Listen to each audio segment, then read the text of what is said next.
Okay. Good evening all of you. Am I audible to you? आवाज येतोय सर्वांना? हो हो, good evening sir. Very Yes. Good.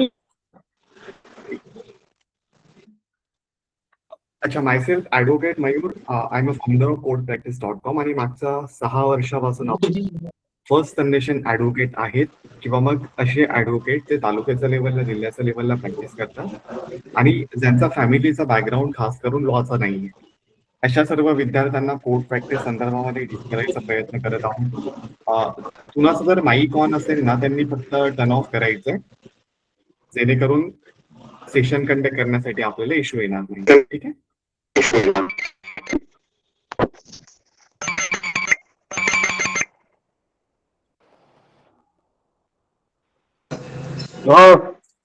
Someone's mic is on.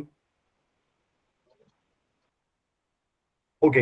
हा, तर या पर्टिक्युलर कोर्स संदर्भामध्ये आपण इंट्रोडक्शनरी पार्ट बघायचा आधी मी just have to inform you की बाबा कोर्ट प्रॅक्टिस प्लॅटफॉर्म जो काही असणार आहे त्याचं महत्व आपण जर बघायचा प्रयत्न केला तर जसे ॲडव्होकेट जे तालुक्याच्या लेवलला, जिल्ह्याच्या लेवलला प्रॅक्टिस करतात किंवा ज्यांचा फॅमिलीचा बॅकग्राऊंड लॉ फील्डचा नसणार आहे, त्यामुळे बऱ्याच साऱ्या अडचणी आपल्याला फेस कराव्या लागतात LLB झाल्यानंतर.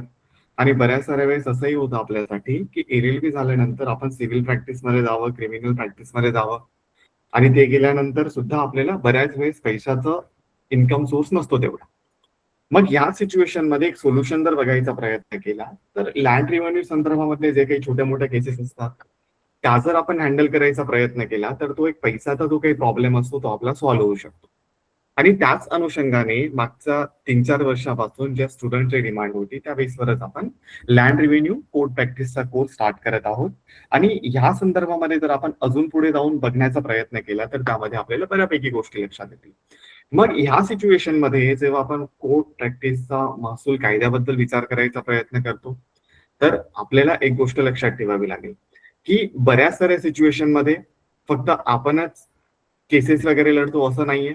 ऍडव्होकेसी act section 32 is giving information to us किंवा कोणताही पक्षकार ज्याच्या स्वतःच्या केसेस असल्या त्या सुद्धा कोर्ट समोर केसेस वगैरे लढू शकतो. आणि त्याच अंतर्गत आपल्या समोरच्या लँड रेव्हेन्यू संदर्भामधल्या केसेस असतात. त्या सिच्युएशन मध्ये एखादा व्यक्ती स्वतःच्या जर पर्सनल केसेस असल्या, बिल्डिंगच्या संदर्भामधल्या, कन्स्ट्रक्शनच्या संदर्भामधल्या किंवा जमिनीविषयक, खास करून शेतजमिनीविषयक अशा संपूर्ण केसेस जर त्याच्या असल्या तरी सुद्धा तो पर्टिक्युलर लँड रेव्हेन्यूचा मॅटर हँडल करू शकतो, ते मॅटर चालवू शकतो. त्या व्यतिरिक्त ह्या सेम सिच्युएशन मध्ये फक्त तुम्ही वकील आहात, विद्यार्थी आहात तेवढीही गरज नाहीये. If you are from some particular background, तुम्ही बिल्डर असाल, डेव्हलपर असाल किंवा मग तुम्ही गव्हर्नमेंट एक्झामचं प्रिपरेशन करत असाल किंवा गव्हर्नमेंट एक्झाम मध्ये असाल किंवा तुम्ही त्या पर्टिक्युलर पोस्टवर आहात, आता तलाठी असेल किंवा महसूल संदर्भामधली एखादी पोस्ट असेल, या सिच्युएशन मध्ये सुद्धा आपल्याला जेव्हा आपण पुढे जाऊन बघण्याचा प्रयत्न करतो त्यावेळेस लक्षात येतं की फक्त पुस्तकी नॉलेज आपल्याला इम्पॉर्टंट नाहीये या पर्टिक्युलर सिच्युएशन मध्ये.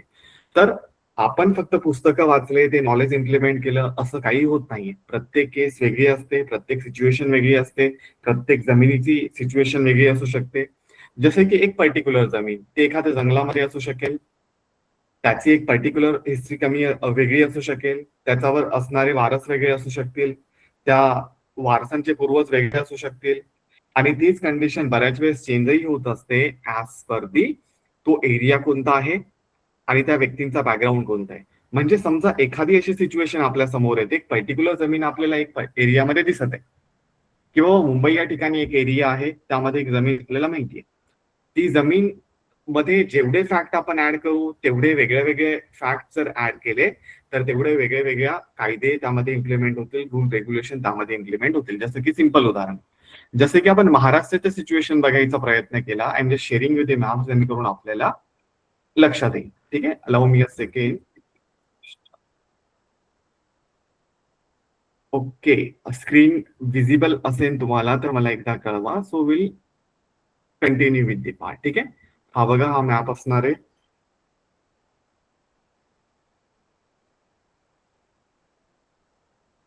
ठीक आहे, ओके.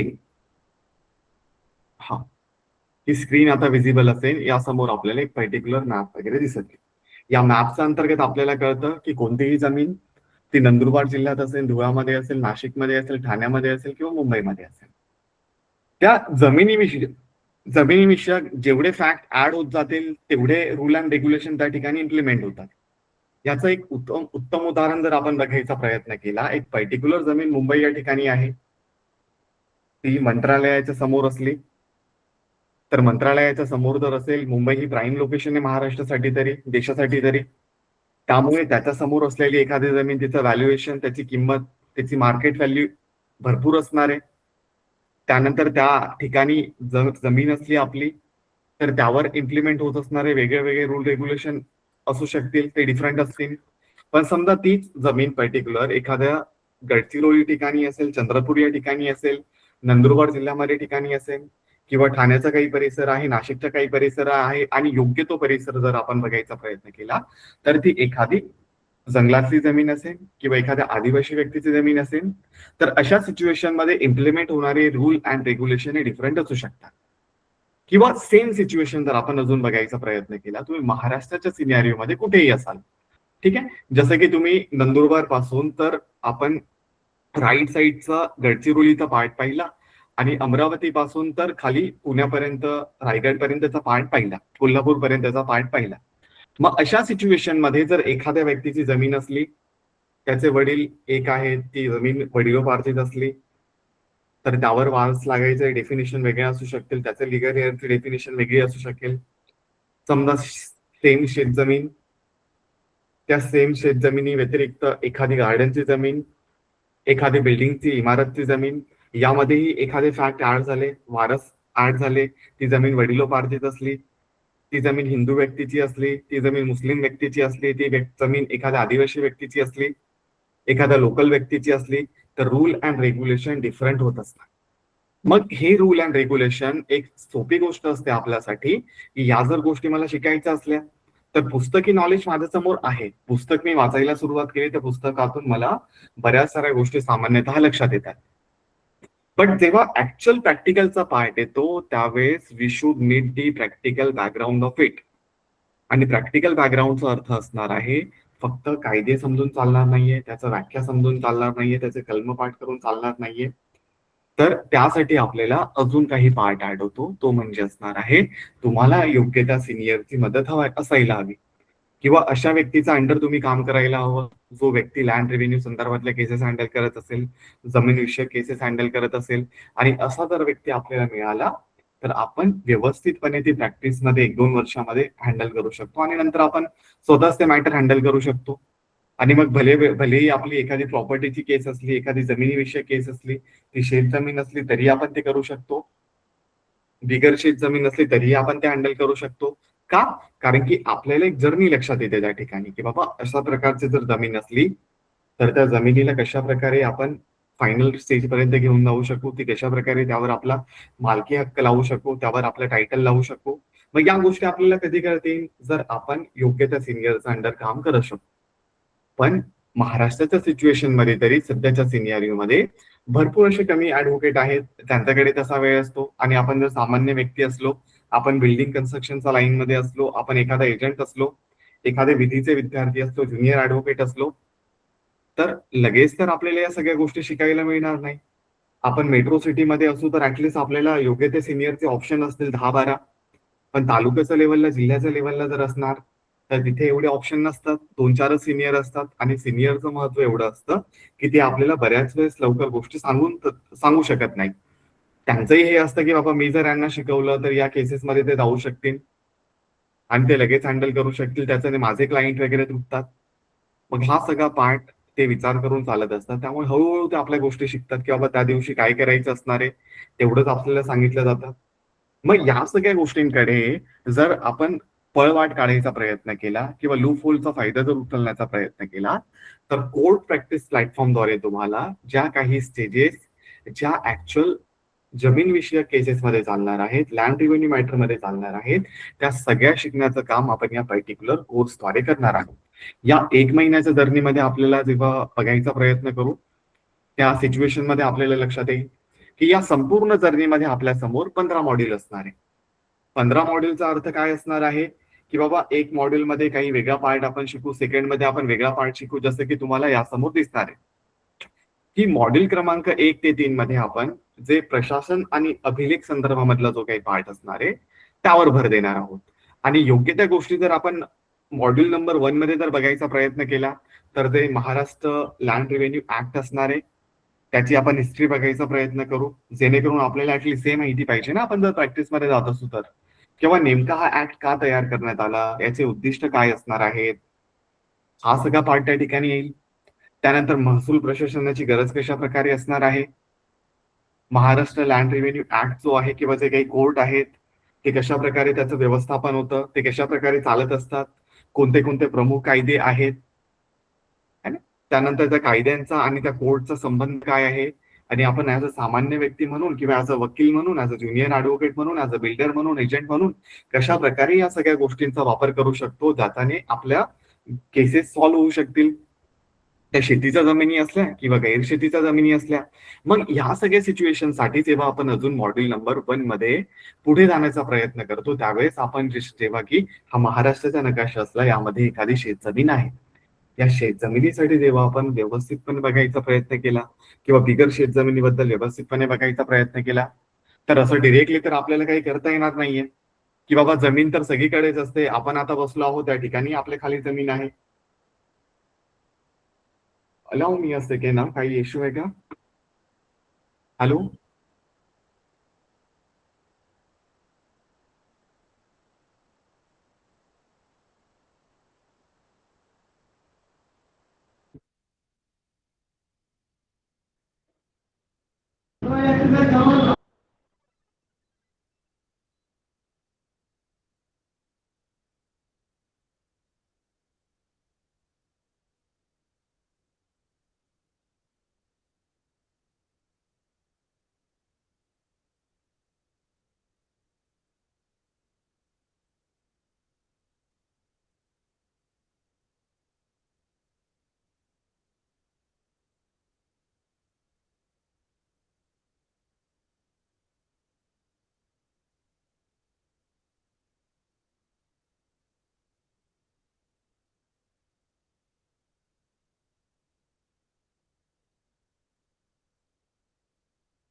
अच्छा, जॉईनिंग मध्ये काही इश्यू येते का?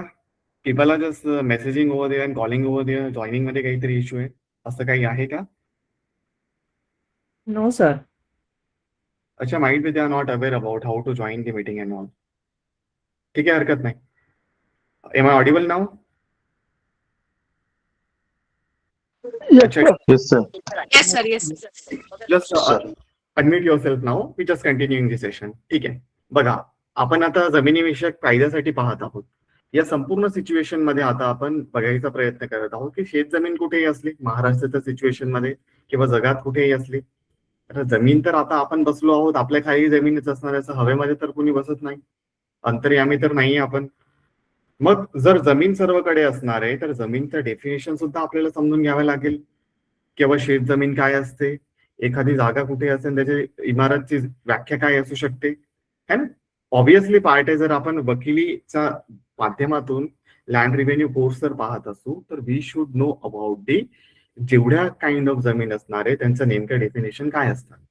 मग हे समजून घेणं यासाठी महत्वाचं असतं की बऱ्याच साऱ्या जमिनी ज्या पडीत जमिनी असतात, मग पडीत जमिनी किंवा गावठाण यांचं डेफिनेशन आपल्याला माहिती असणं गरजेचं आहे. एखाद्या जमिनी ज्या मार्केट मध्ये असेल त्याचे डेफिनेशन आपल्याला समजून घेणं महत्वाचं आहे. एखादी अशी जमीन जी गावठाण आहे त्याबद्दल आपल्याला समजून घेणं महत्वाचं आहे.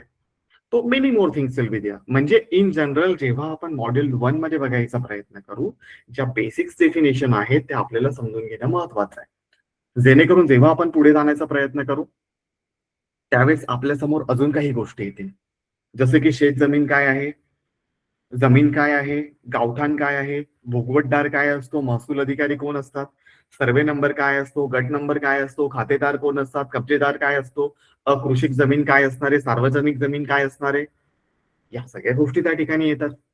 आणि ह्या जर मी समजलो तर मला आणखी मदत होते त्या ठिकाणी.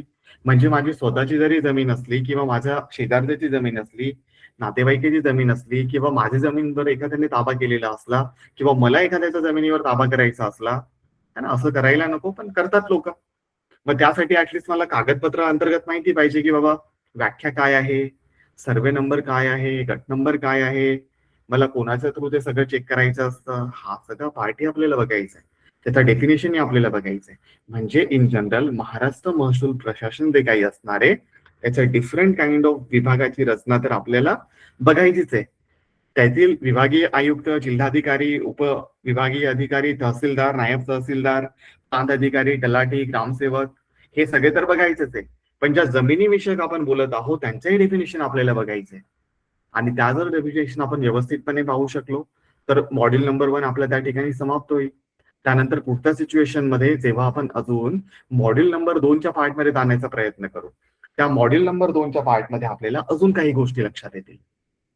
त्या पर्टिक्युलर गोष्टी म्हणजे काय आहेत की मॉड्यूल नंबर 2 मध्ये जेव्हा आपण जाऊ त्यावेळेस महसूल कार्यालयाचं जे काही कामकाज असणार आहे ते कशा प्रकारे चालतं हे आपण पाहणार आहोत. जसे की आपण एखादी नोटीस पाठवली की बाबा माझी अमुक अमुक जमीन आहे, मला त्यावर ताबा हवाय किंवा माझं त्यावर नाव लावायचंय, मला टायटल लावायचंय, माझ्या वारसांना लावायचंय, किंवा माझ्या वडिलांची जमीन होती त्यांची आता डेथ झाली मला त्यावर वारस म्हणून लावायचंय, माझ्या आजोबांची जमीन होती त्यावर मला वारस म्हणून लावायचंय. तर यासाठी फक्त इथे तिथे विचारून चालणार नाहीये. एखाद्या वकिलांकडे गेलो, आपण समजा एजंट असलो, आपण स्वतः वकील नाहीये, आपण सामान्य व्यक्ती असलो तर आरामात कोणतेही वकील साहेब 1000, 2000, 5000 आरामात घेतील. जेवढी जमीन तेवढे पैसे, ज्या ठिकाणची जमीन तेवढे अधिक पैसे.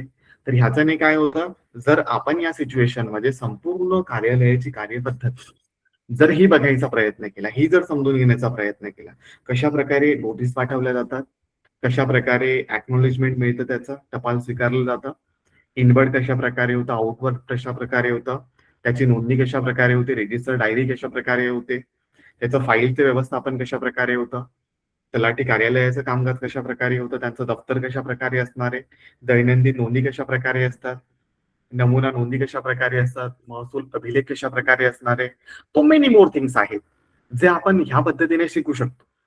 या व्यतिरिक्त सेम सिच्युएशन मध्ये तहसील कार्यालय आहे, नायब तहसीलदार कार्यालय असू शकेल, प्रांत अधिकारी असू शकतील. या संदर्भामध्येही त्यांचे अधिकार, त्यांची तपासणी प्रक्रिया, टायटल सर्चची प्रक्रिया, महसूलचा अहवाल, चौकशी अहवाल, सर्च रिपोर्ट, टायटल ट्रान्सफर हा सगळाही पार्ट आपल्याला बघायचंय, त्यांचं कामकाज बघायचंय. आणि या सगळ्या गोष्टींनी काय होईल मग आपल्याला सुरुवातीला जे आपण व्याख्या शिकलो, त्याची कार्यप्रणाली शिकलो, त्यामध्ये काम करणारे व्यक्ती शिकलो, मग एक थोडंसं समाधान आपल्याला मिळतं की हो बाबा आता मला ऍटलिस्ट काहीतरी माहिती आहे. मला जमीन कोणत्या ठिकाणी आहे, हो जमीन ही मुंबईच्या ठिकाणी आहे का, जमीन औरंगाबादला आहे का, वाशिमला आहे का, हो ती जमीन शेतजमीन आहे का, पडीक आहे का, गावठाण आहे का, ठीक आहे, इथपर्यंत मला लक्षात आलं. मग पुढच्या स्टेपमध्ये मला लक्षात आलं की त्या जमिनीबद्दल कोण असा व्यक्ती आहे ज्याला गव्हर्नमेंटने नियुक्त केलं असेल, सरकारने नियुक्त केलं असेल, की तो त्या जमीन विषयक सगळे काही कायदे असले किंवा त्याचं जे काही रेग्युलरायझेशन असलं त्याची काळजी घेत असेल, त्याचं रजिस्ट्रेशन करून ठेवत असेल किंवा त्याचा रेकॉर्ड मेंटेन करत असेल. मग त्या व्यक्तींबद्दल आपण शिकतो. त्या व्यक्तींबद्दल शिकल्यानंतर त्यांची कार्यप्रणाली शिकत आहोत, काही अडचणी आल्या तर त्याची प्रोसिडिंग आपण शिकत आहोत.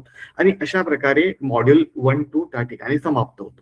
त्यानंतर पुढच्या मॉड्यूलमध्ये जेव्हा आपण जाण्याचा प्रयत्न करतो जनरली त्या सिच्युएशन मध्ये आपल्याला लक्षात येतात की फक्त जमीन विषयक पार्ट समजून चालणार नाहीये.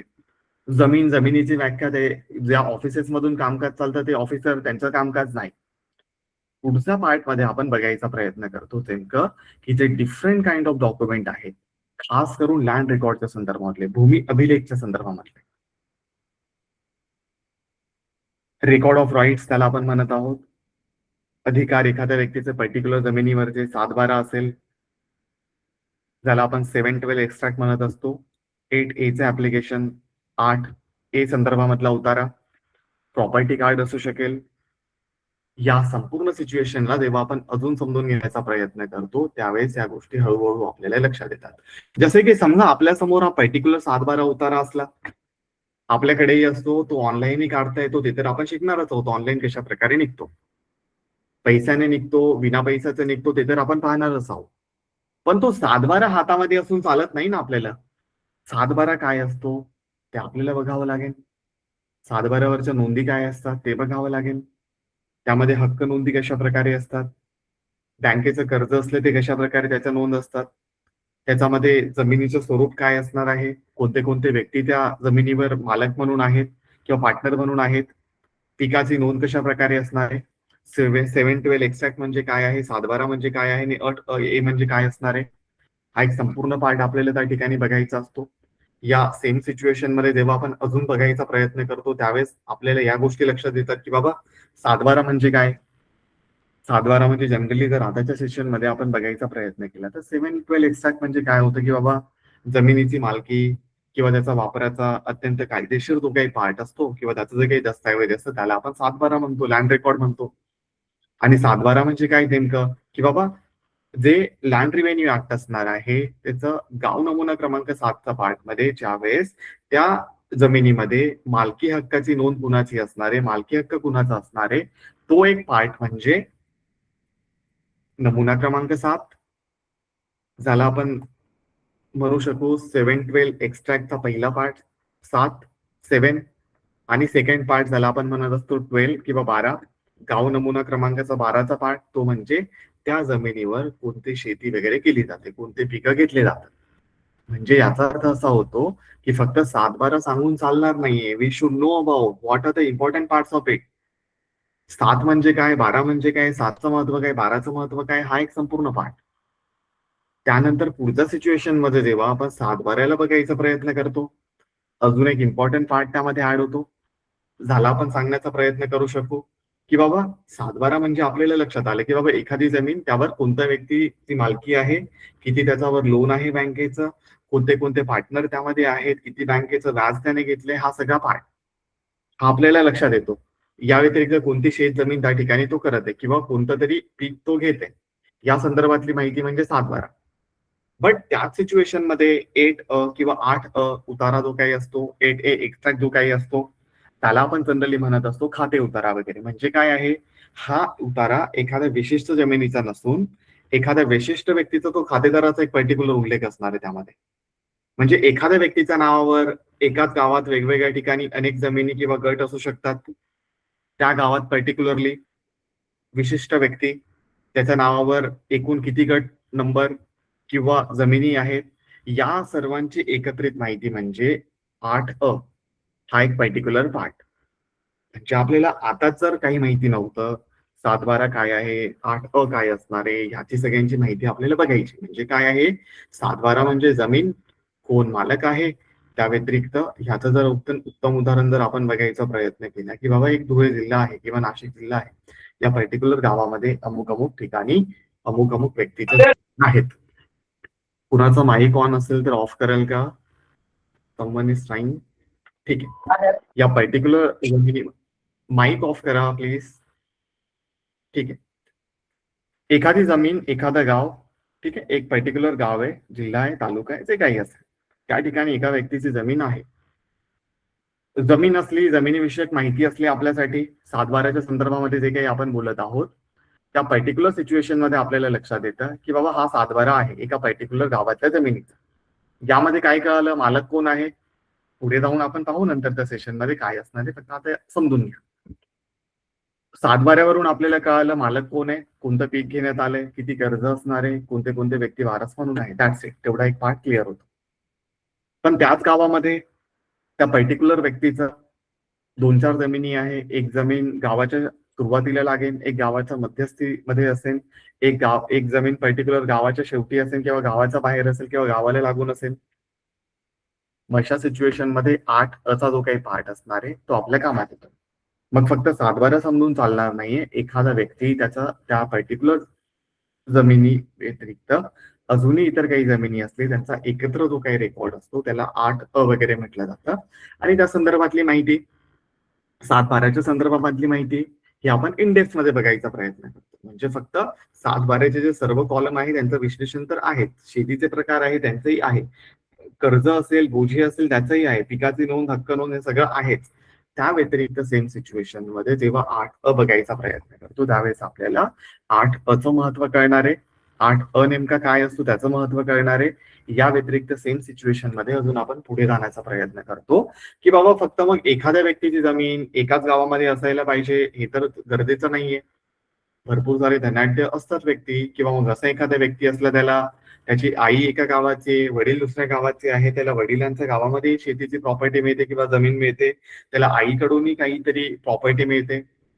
मग त्या संपूर्णसाठी आपल्याला हेही लक्षात ठेवणं गरजेचं असणार आहे, जसं की एक पर्टिक्युलर व्यक्ती आहे, औरंगाबादची त्याची आई असणार आहे, अहमदनगरला त्याचं पर्टिक्युलर वडिलांचं घर असेल, लग्नानंतर त्यांना ते अपत्य झालं, त्या अपत्याच्या नावाने जेव्हा प्रॉपर्टी वगैरे ट्रान्सफर होईल त्यावेळेस समजा त्या आईला मिळालेली औरंगाबादची जमीन, अहमदाबाद मधून मिळालेली वडिलांची जमीन, अशा 2 प्रकारच्या जमिनी झाल्या. मग त्यामध्येही 8 लागू होतो का ते आपल्याला बघावं लागेल, शोधावं लागेल. त्यामधल्याही व्याख्या आपल्याला चेक कराव्या लागतील की फक्त 8चा जो काही नंबर आहे तो फक्त एकाच गावासाठी मर्यादित असतो, की फक्त त्या व्यक्तीची जमीन एकाच एरियामध्ये वेगळ्या वेगळ्या ठिकाणी असेल तेव्हाच 8 येणार आहे.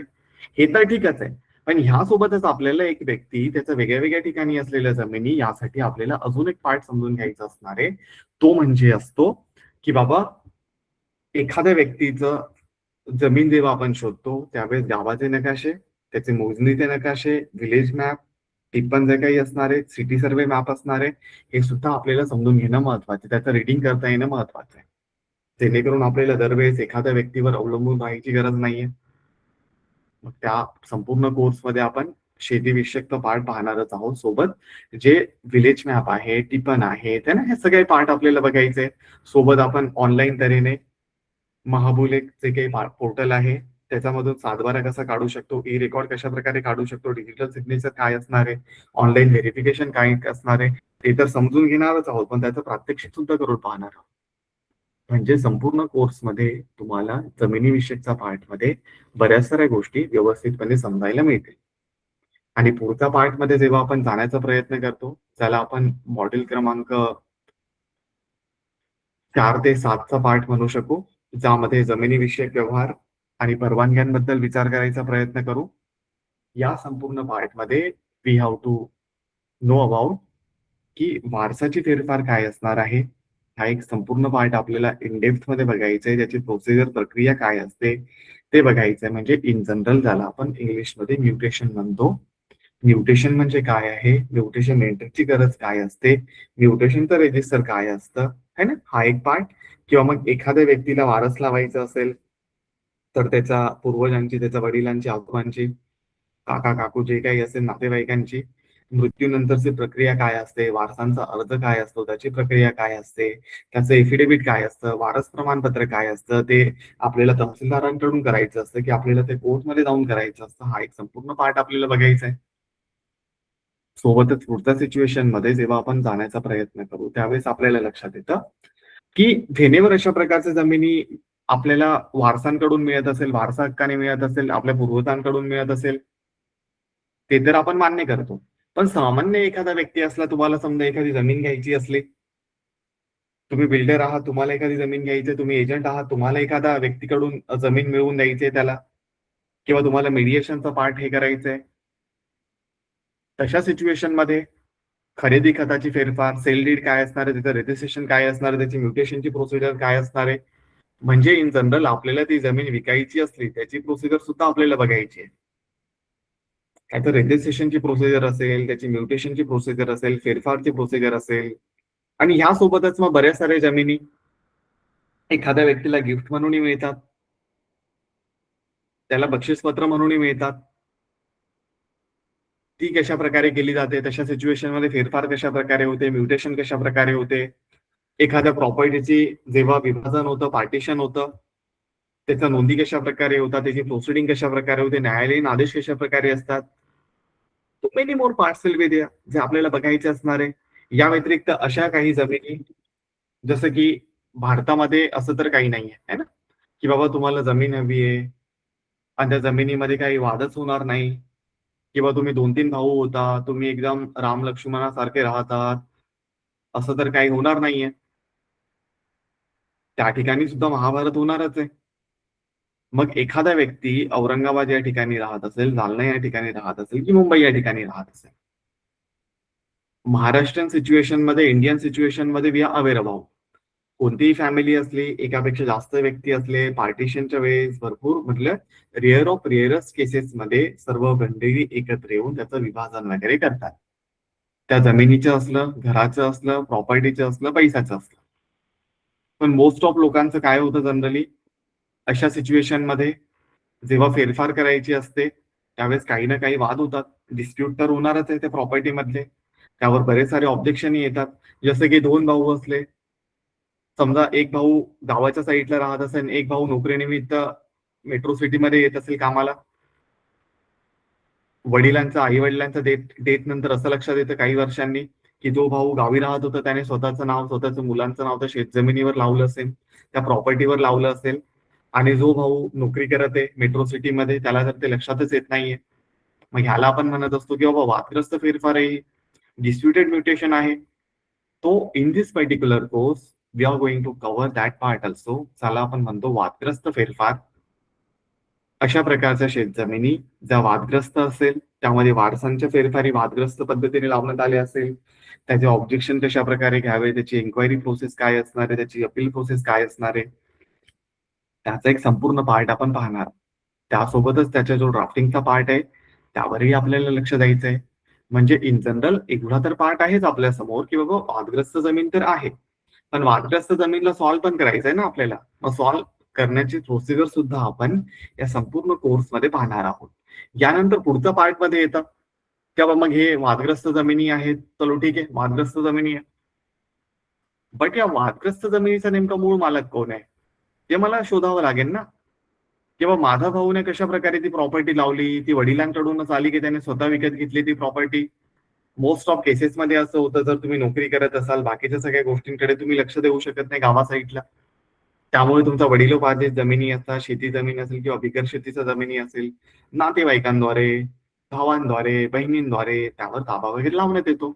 भावाभावांचं व्यवस्थितपणे जमतं, पण त्यांचे जे पुढचं जनरेशन, त्यांचे मुलं वगैरे ते इमोशनल ब्लॅकमेल करत असतात वडिलांना, आईंना की बाबा आम्हाला प्रॉपर्टीमध्ये हिस्सा हवाय वगैरे वगैरे, आमच्याकडे जॉब नाहीये, तुम्ही भावाकडे जा आणि मामांकडे जा आणि तो पैसा मागा किंवा ते प्रॉपर्टी मागा. या सगळ्या गोष्टी चालत असतात रडगाणं. मग हे रडगाणं जर सुरू असलं तर एखादी प्रॉपर्टी, ती प्रॉपर्टी समजा महाराष्ट्राच्या सिच्युएशन मध्ये कुठेही असेल, अशा सिच्युएशन मध्ये we are going to cross check की बाबा त्या पर्टिक्युलर जमिनीवर कोणाची मालकी आहे हे आपल्याला शोधायचंय. ते कशा प्रकारे शोधायचं, ज्याला आपण टायटल व्हेरिफिकेशन म्हणू, टायटल सर्च म्हणू, ते कशा प्रकारे केलं जातं त्याची प्रॅक्टिकल प्रोसिजर आपण पाहू. सर्च रिपोर्ट कशा प्रकारे होते, त्याचं व्हेरिफिकेशन कशा प्रकारे होतं, मालकाची तपासणी, त्याच्या कर्जाची तपासणी त्या जमिनीवरची, त्या जमिनीवर एखादं कोर्टचं प्रकरण तर सुरू नाहीये ना त्याची तपासणी, हा एक पार्ट. टायटलचं सर्टिफिकेट तो एक पार्ट. या सगळ्या गोष्टी आपल्याला त्या ठिकाणी इन्क्लूड करायचं असणार आहे. मग हे जे काही भावंड आहेत हे फक्त शेतजमिनी घेऊनच बसत नाही आहे ना. समजा एखाद्याची जमीन आहे कोणत्या तरी ठिकाणी, तर त्याचे नातेवाईक आहेत, तर ते फक्त शेतजमिनीवर तर ते ताबा लावत नाही. जसं की महाभारत झालं त्यावेळेस त्यांना गावांचा इश्यू होता किंवा एवढे गावं तुम्हाला हवे, एवढे गावं आम्हाला हवे. त्या भांडणीमध्ये त्यांचं झालं रडगाणं सुरू, त्यामध्ये पूर्ण महाभारतच झाली. तशाच प्रकारे आपल्या भावंडांमध्ये, फॅमिलीजमध्ये किंवा आपण जेव्हाही अशा जमिनी घेतो त्यावेळेस काही ना काही वाद असणारच आहे. मग समजा अशा जमिनी फक्त शेतविषयक जमिनीच असतात, त्या जमिनी इमारतही असू शकेल एखादी, किंवा मग नॉन फार्म लँड सुद्धा असू शकेल, अकृषक जमीन ज्याला आपण म्हणतो. एक शेतीविषयक जमीन, एक बिगर शेतीची जमीन, अकृषक जमीन, त्यांचा मधला डिफरन्स, त्यांच्यामध्ये येण्याची परमिशन काय असणार आहे, तो एक पर्टिक्युलर पार्ट आपण बघायचा प्रयत्न करू. सेक्शन 42, 44 त्याचे आवश्यक कागदपत्र, त्याची प्रक्रिया, त्यानंतर जी नॉन फार्मर लँड असेल, खास करून अकृषक जमीन, बिगर शेतीची जमीन, त्याचं असेसमेंट कशा प्रकारे केलं जातं, त्याची मार्केट व्हॅल्यू कशा प्रकारे काढली जाते, त्याच्यामध्ये टॅक्सचा एक पार्ट कशा प्रकारे असतो, कन्व्हर्जन चार्जेस कशा प्रकारे असणार आहे, मेनी मोर थिंग्स आले जे आपल्याला ह्या पर्टिक्युलर सिच्युएशन मध्ये बघायचंय. त्या व्यतिरिक्त पुढच्या सिच्युएशन मध्ये आल्यानंतर आपल्याला मॉडेल क्रमांक 7 मध्ये पर्टिक्युलरली एक इम्पॉर्टंट एस्पेक्ट बघायचा आहे. तो म्हणजे महाराष्ट्रातील 7% म्हणू शकू किंवा इंडियातील 7% म्हणू शकू पॉप्युलेशन हा belonging to tribal community. And because they are belonging to tribal community, central government or state government याद्वारे त्यांना काही अधिकार देण्यात आले आणि त्या अधिकाराच्या संदर्भामधल्या पार्टमध्ये आपण या संपूर्ण कोर्समध्ये बघायचा प्रयत्न करणार आहोत. अशा जमिनी ज्या आदिवासी विषयक जमिनी असू शकते त्यांचं हस्तांतरण काय असणारे, हस्तांतरण ज्याला आपण म्हणतो. त्या व्यतिरिक्त रिस्टोरेशन कशा प्रकारे असणारे तो पण एक पार्ट आपण बघणार आहोत. त्या व्यतिरिक्त मग सेक्शन 36A काय आहे, 36 काय आहे, खास करून आदिवासी विषयक जमिनी संदर्भामधला पार्ट तो आपल्याला बघायचा असणार आहे, तो आपल्याला समजून घ्यायचा असणार आहे. आणि या माध्यमातून आपल्याला एक जे इनडेप्थ प्रोसिडिंग असते ती लक्षात येते. आणि ही जी इनडेप्थ प्रोसिडिंग आहे ही आपल्याला जर लक्षात आली तर या संपूर्ण पार्टमध्ये म्हणजे व्यवहार आणि परवानग्यांचा पार्टमध्ये आपल्याला सगळा पार्ट लक्षात येते. तो सगळा पार्ट म्हणजे काय आहे, सुरुवातीला आपण यामध्ये शिकण्याचा प्रयत्न करू की बाबा 7/12 काय आहे, नॉट 7/12 ते म्युटेशन काय आहे, त्याची एंट्री काय, फेरफार काय आहे, हा सगळा पार्ट. वारस असेल त्याची फेरफार कशा प्रकारे होईल, एखादी खरेदी खत असेल, सेल डीड असेल, एखादी जमीन विक्री असेल त्याचा फेरफार कशा प्रकारे होईल, एखादं बक्षीस पत्र असलं त्याचा फेरफार कशा प्रकारे होईल, एखादा इच्छा मृत्यू असला त्या इच्छा पत्रामध्ये त्याचं काहीतरी असलं जमिनी दिलेल्या त्याचा फेरफार कशा प्रकारे होईल, हा एक संपूर्ण पार्ट. वादग्रस्त जमिनींची फेरफार कशा प्रकारे होईल हा एक पर्टिक्युलर पार्ट. टायटलचं व्हेरिफिकेशन, त्याचं वादग्रस्तचा पार्ट, त्याचं टायटल सर्च रिपोर्ट, त्याचं व्हेरिफिकेशन, एखाद्याचा मालकी हक्क, त्याच्यावर कोणते कर्ज आहेत त्या जमिनीवर कोणत्या कोर्ट केस चालू आहे, हा सगळा पार्ट. यानंतर मग शेत जमीन किंवा बिगर शेत जमीन ह्याचा संपूर्ण पार्ट, त्याचं असेसमेंट, त्याचं व्हेरिफिकेशन, त्याचं सर्टिफिकेशन, हा एक संपूर्ण पार्ट. आणि लास्ट मध्ये मॉडेल 7 मध्ये आदिवासी विषयक जमीन, त्यांचं हस्तांतरण, त्याचे रिस्टोरेशन, हा एक संपूर्ण पार्ट आपण बघायचा प्रयत्न करू. त्यानंतर पुढचा पार्ट आपल्या समोर येतो तो म्हणजे असणारे अशा जमिनी जेव्हाही आपल्या समोर बघायला येतील, मग ती शेतजमीन आहे, ती कृषक जमीन आहे, अकृषक जमीन आहे, बिगर शेत जमिनी आहेत.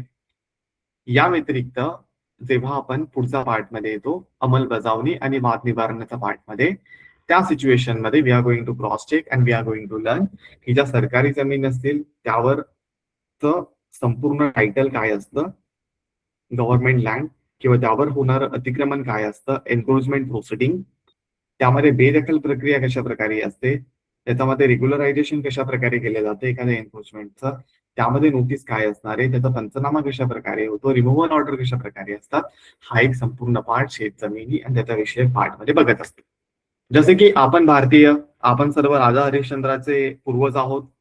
त्यामुळे आपल्यापैकी बरेच सारे लोक, बरेच सारे विद्यार्थी असं कधीही करत नाही की बाबा आपल्या घराच्या समोर जर एखादी जमीन असेल तर आपण कधीही ताबा लावत नाही.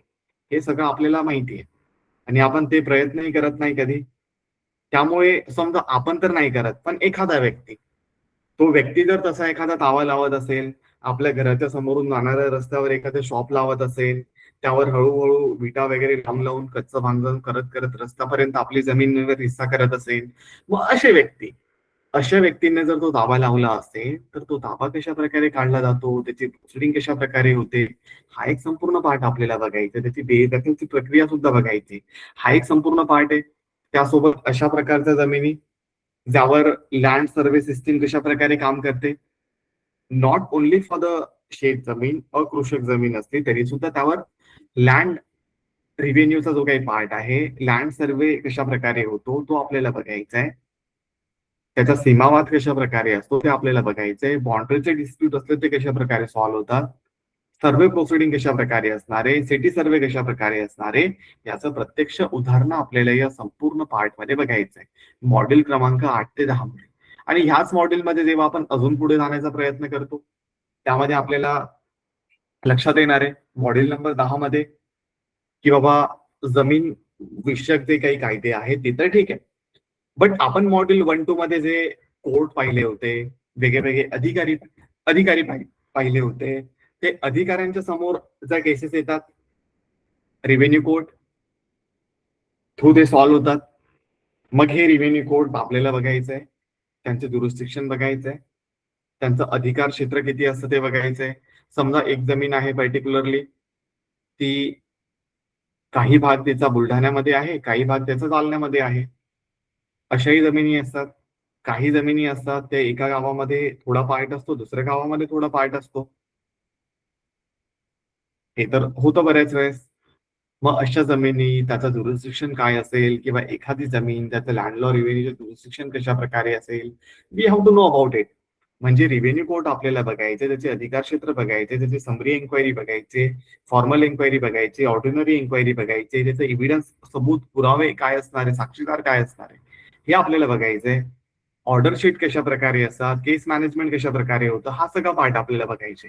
म्हणजे सांगायचं तात्पर्य एवढं होतं, रिव्हेन्यू केसेस ज्या सुरू होतात, स्टार्ट होतात, त्या आपल्याला बघायचंय. त्याची संपूर्ण प्रोसिडिंग बघायचे अपील पर्यंत. म्हणजे अर्ज सादर करणं, समन मिळणं समोरच्या व्यक्तीला, त्याच्यानंतर रिव्हेन्यू कोर्टमध्ये चाललेली पुढची प्रोसिडिंग, त्यामध्ये पुरावे सादर करणं, साक्षीदारांना सादर करणं, त्याच्यामध्ये पुढची प्रोसिडिंग म्हणजे ऑर्डर नंतर आवडलं नाही आपल्याला तर त्याची अपील. हा सगळा पार्ट इन डेप्थ प्रक्रिया आपल्याला बघायची. मग तुम्ही वकील आहात नाही आहात काही फरक पडत नाही. आपल्याही जमिनी असतात, कृषक असतात, अकृषक असतात, त्यामध्ये आपण स्वतःही त्या केसेस लढू शकतो. वकिलांची गरज नसते जनरली. काही टेक्निकल पार्ट असला तर आपल्याला मदत घ्यावी लागते, तो एक वेगळा पार्ट आहे. पण ऍटलिस्ट आपल्या जमिनीविषयी काय कायदे आहेत, काय अधिकार आहेत, हे आपल्याला समजून घेणं तेवढंच महत्वाचं असतं. त्यामुळे हा सगळा पार्ट आपण कव्हर करणार आहोत पर्टिक्युलर केस मॅनेजमेंटचा, स्टार्टिंग पासून तर अपील पर्यंत. त्यानंतर जेव्हा आपण पुढचा पार्टमध्ये जाण्याचा प्रयत्न करतो, त्यामध्ये अपील आणि न्यायालय जे काही असणार आहेत ते कशा प्रकारे काम करतात, आणि या संपूर्ण कोर्स मधून आपण अजून काय काय शिकणार आहोत, त्या संपूर्ण गोष्टी आपल्याला बघायचं आहे. म्हणजे एकदा का एखादी केस ऑर्डरच्या स्टेज पर्यंत आली, त्यामध्ये ऑर्डर पास झाली त्या रिव्हेन्यू कोर्ट मधून, तर त्यामधून गरजेचं नाहीये ना की आपल्याला ते ऑर्डर आवडायलाच हवं. कदापि गरजेचं नाहीये. मग आपल्याला नाही आवडलं किंवा समोरच्या पक्षकाराला नाही आवडलं, समोरच्या पार्टीला नाही आवडलं, मग what he is going to do, तो अपीलसाठी जातो. मग अपील काय असणार आहे रिव्हेन्यू कोर्टमध्ये, त्याचा एक पार्ट आपल्याला बघायचे. सेक्शन 247 रिव्ह्यू प्रोसिडिंग काय असते, रिव्हिजन प्रोसिडिंग काय असते, स्टे ऍप्लिकेशन काय असतात, हा सगळा पार्ट आपल्याला बघायचंय. अपील मेमो काय असणार आहे, तो संपूर्ण पार्ट बघायचंय. म्हणजे इन जनरल अपील, त्याचं रिव्हिजन, त्याचं रिव्ह्यू, हा सगळा पार्ट आपल्याला बघायचा आहे. म्हणजे ह्या माध्यमातून आपल्याला मॉड्यूल नंबर 15 मध्ये, नॉट 15, 11 मध्ये या संपूर्ण गोष्टी कव्हर होतात की काय काय आहे, कशा प्रकारे एखादा डिस्प्यूट असला कशा प्रकारे कोर्टमध्ये मॅटर जाईल. म्हणजे revenue court, not the ordinary court. तिथे चालल्यानंतर ती प्रक्रिया जर आपल्याला नाही आवडली, आपलं काही ऐकून घेतलं गेलं नाही, आपल्या अगेन्स्ट मध्ये तो ऑर्डर गेली, तो वी हॅव अपीलचा ऑप्शन कशा प्रकारे होईल we have to focus on it. त्यानंतर मॉड्यूल नंबर 12च्या पार्ट मध्ये आपण काही इम्पॉर्टंट अस्पेक्ट बघायचा प्रयत्न करतो. जे कोर्ट आहेत त्यांची एक इम्पॉर्टंट जजमेंट जे काही असणार आहे ते बघायचा प्रयत्न करू, आणि ते जजमेंट आपल्या केसेसची कशा प्रकारे लागू होतात, तो एक इम्पॉर्टंट पार्ट आपल्याला त्या ठिकाणी लक्षात येतो. म्हणजे काय आहे, जे छोट्या मोठे वाद असतात आपले, त्या वादामध्ये जर आपण तसे जजमेंट घेऊन गेलो की सन्माननीय कोर्ट, हे अमुक अमुक जजमेंट आहे, हे अमुक अमुक न्याय निर्णय आहे, यामध्ये अशा प्रकारे कोर्टाने निर्णय दिला होता, माझाही वाद आणि समोरच्या पक्षकाराचा वादही सेम स्वरूपाचा आहे, त्यामुळे मला या पर्टिक्युलर वादामध्ये दाद मिळायला हवा. मग तो एक पार्ट आपण बघायचा प्रयत्न करू. म्हणजे इन जनरल हे जर जजमेंट आपल्याकडे असले तर आपल्यासाठी ते इम्पॉर्टंट होतं समजून घ्यायला. त्यानंतर मग पुढचा पार्ट मध्ये आपण बघायचा प्रयत्न करणार आहोत रिव्हेन्यू रिकव्हरी कशा प्रकारे होते, गव्हर्नमेंट ड्यूज काय असणार आहेत, रिकव्हरी प्रोसिडिंग काय असते, अटॅचमेंट ऑफ प्रॉपर्टी काय असते, एखाद्या व्यक्तीच्या प्रॉपर्टीला अटॅच करणं, जप्त करणं, तो काय असतो, त्याला लिलाव करणं त्या प्रॉपर्टीचा, तो काय असतो, तो एक पार्ट आपल्याला बघायचा आहे.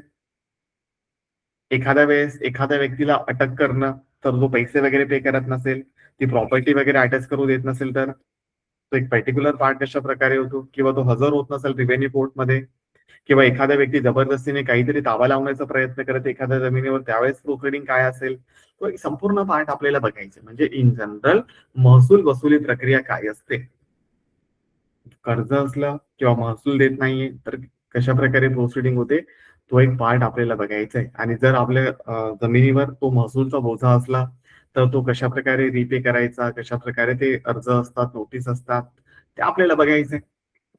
त्यानंतर पुढच्या पार्टमध्ये जे different kind of revenue accounting system असते त्याबद्दल आपल्याला बघायचं. विलेज अकाउंट असेल, तालुका अकाउंट असेल, डिस्ट्रिक्ट अकाउंट असेल, त्यांचं ऑडिट कशा प्रकारे होतं, ती एक सामान्य प्रक्रिया आपल्याला जाणून घ्यायची आहे. म्हणजे आपण जे कायद्याबद्दल पाहत आहोत ऍटलीस्ट आपल्याला माहिती पाहिजे किंवा आपण एवढे एवढे पैसे दिले ऍज अ रेव्हेन्यू म्हणून, शेत चारा म्हणून, जमिनीची पट्टी म्हणून, घरपट्टी म्हणून, जमीनचा टॅक्स म्हणून, प्रॉपर्टी टॅक्स म्हणून, त्याचं ऑप्शन कशा प्रकारे होतं, त्याचं कलेक्शन कशा प्रकारे होतं, अकाउंटिंग कशा प्रकारे होतं, त्याचं इन्स्पेक्शन कशा प्रकारे होत असेल, हा सगळा पार्ट आपल्याला समजून घ्यायचा असणार. आणि लास्टच्या मग 15 नंबरचा पार्ट मध्ये, मॉड्यूल 15 मध्ये we have to know about जे डिफरंट काइंड ऑफ ड्राफ्ट आहेत, त्याचं एक छोटीशी ड्राफ्टिंगचा पार्ट आपण बघायचा प्रयत्न करू. जसं की फेरफार अर्ज असेल, वारस अर्ज असेल, एनए अर्ज असेल, मोजणी अर्ज असेल, सीमावाद अर्ज, अतिक्रमण अर्ज आहे, अपील मेमो असेल, पुनर्निरीक्षण अर्ज असेल, एमआरटी अर्ज असेल, स्थगिती अर्ज असेल, पुनर्स्थापना अर्ज, सरकारी जमिनीचे प्रकरण असू शकतील, आदिवासी जमिनीचे प्रकरण असू शकतील. या सगळ्यांचं इनडेप्थ पार्ट आपल्याला बघायचे. म्हणजे इन जनरल वास्तविक महसूल जे प्रकरण आहेत त्याच्यावर आपल्याला संपूर्ण लक्ष द्यायचंय. म्हणजे तलाठीपासून तर एमआरटी म्हणजे कोर्ट, रिव्हेन्यू कोर्ट पर्यंतची प्रक्रिया, ही संपूर्ण प्रक्रिया आपल्याला बघायची आहे. किंवा मग एखादी शेत जमीन आपण खरेदी करत असू त्याची प्रोसिडिंग ही आपल्याला बघायची. त्या व्यतिरिक्त त्याचं टायटल सर्च बघायचं. आणि हे सगळे मॉड्यूल आपल्याला इनडेप्थ मध्ये बघायचे असणार आहे.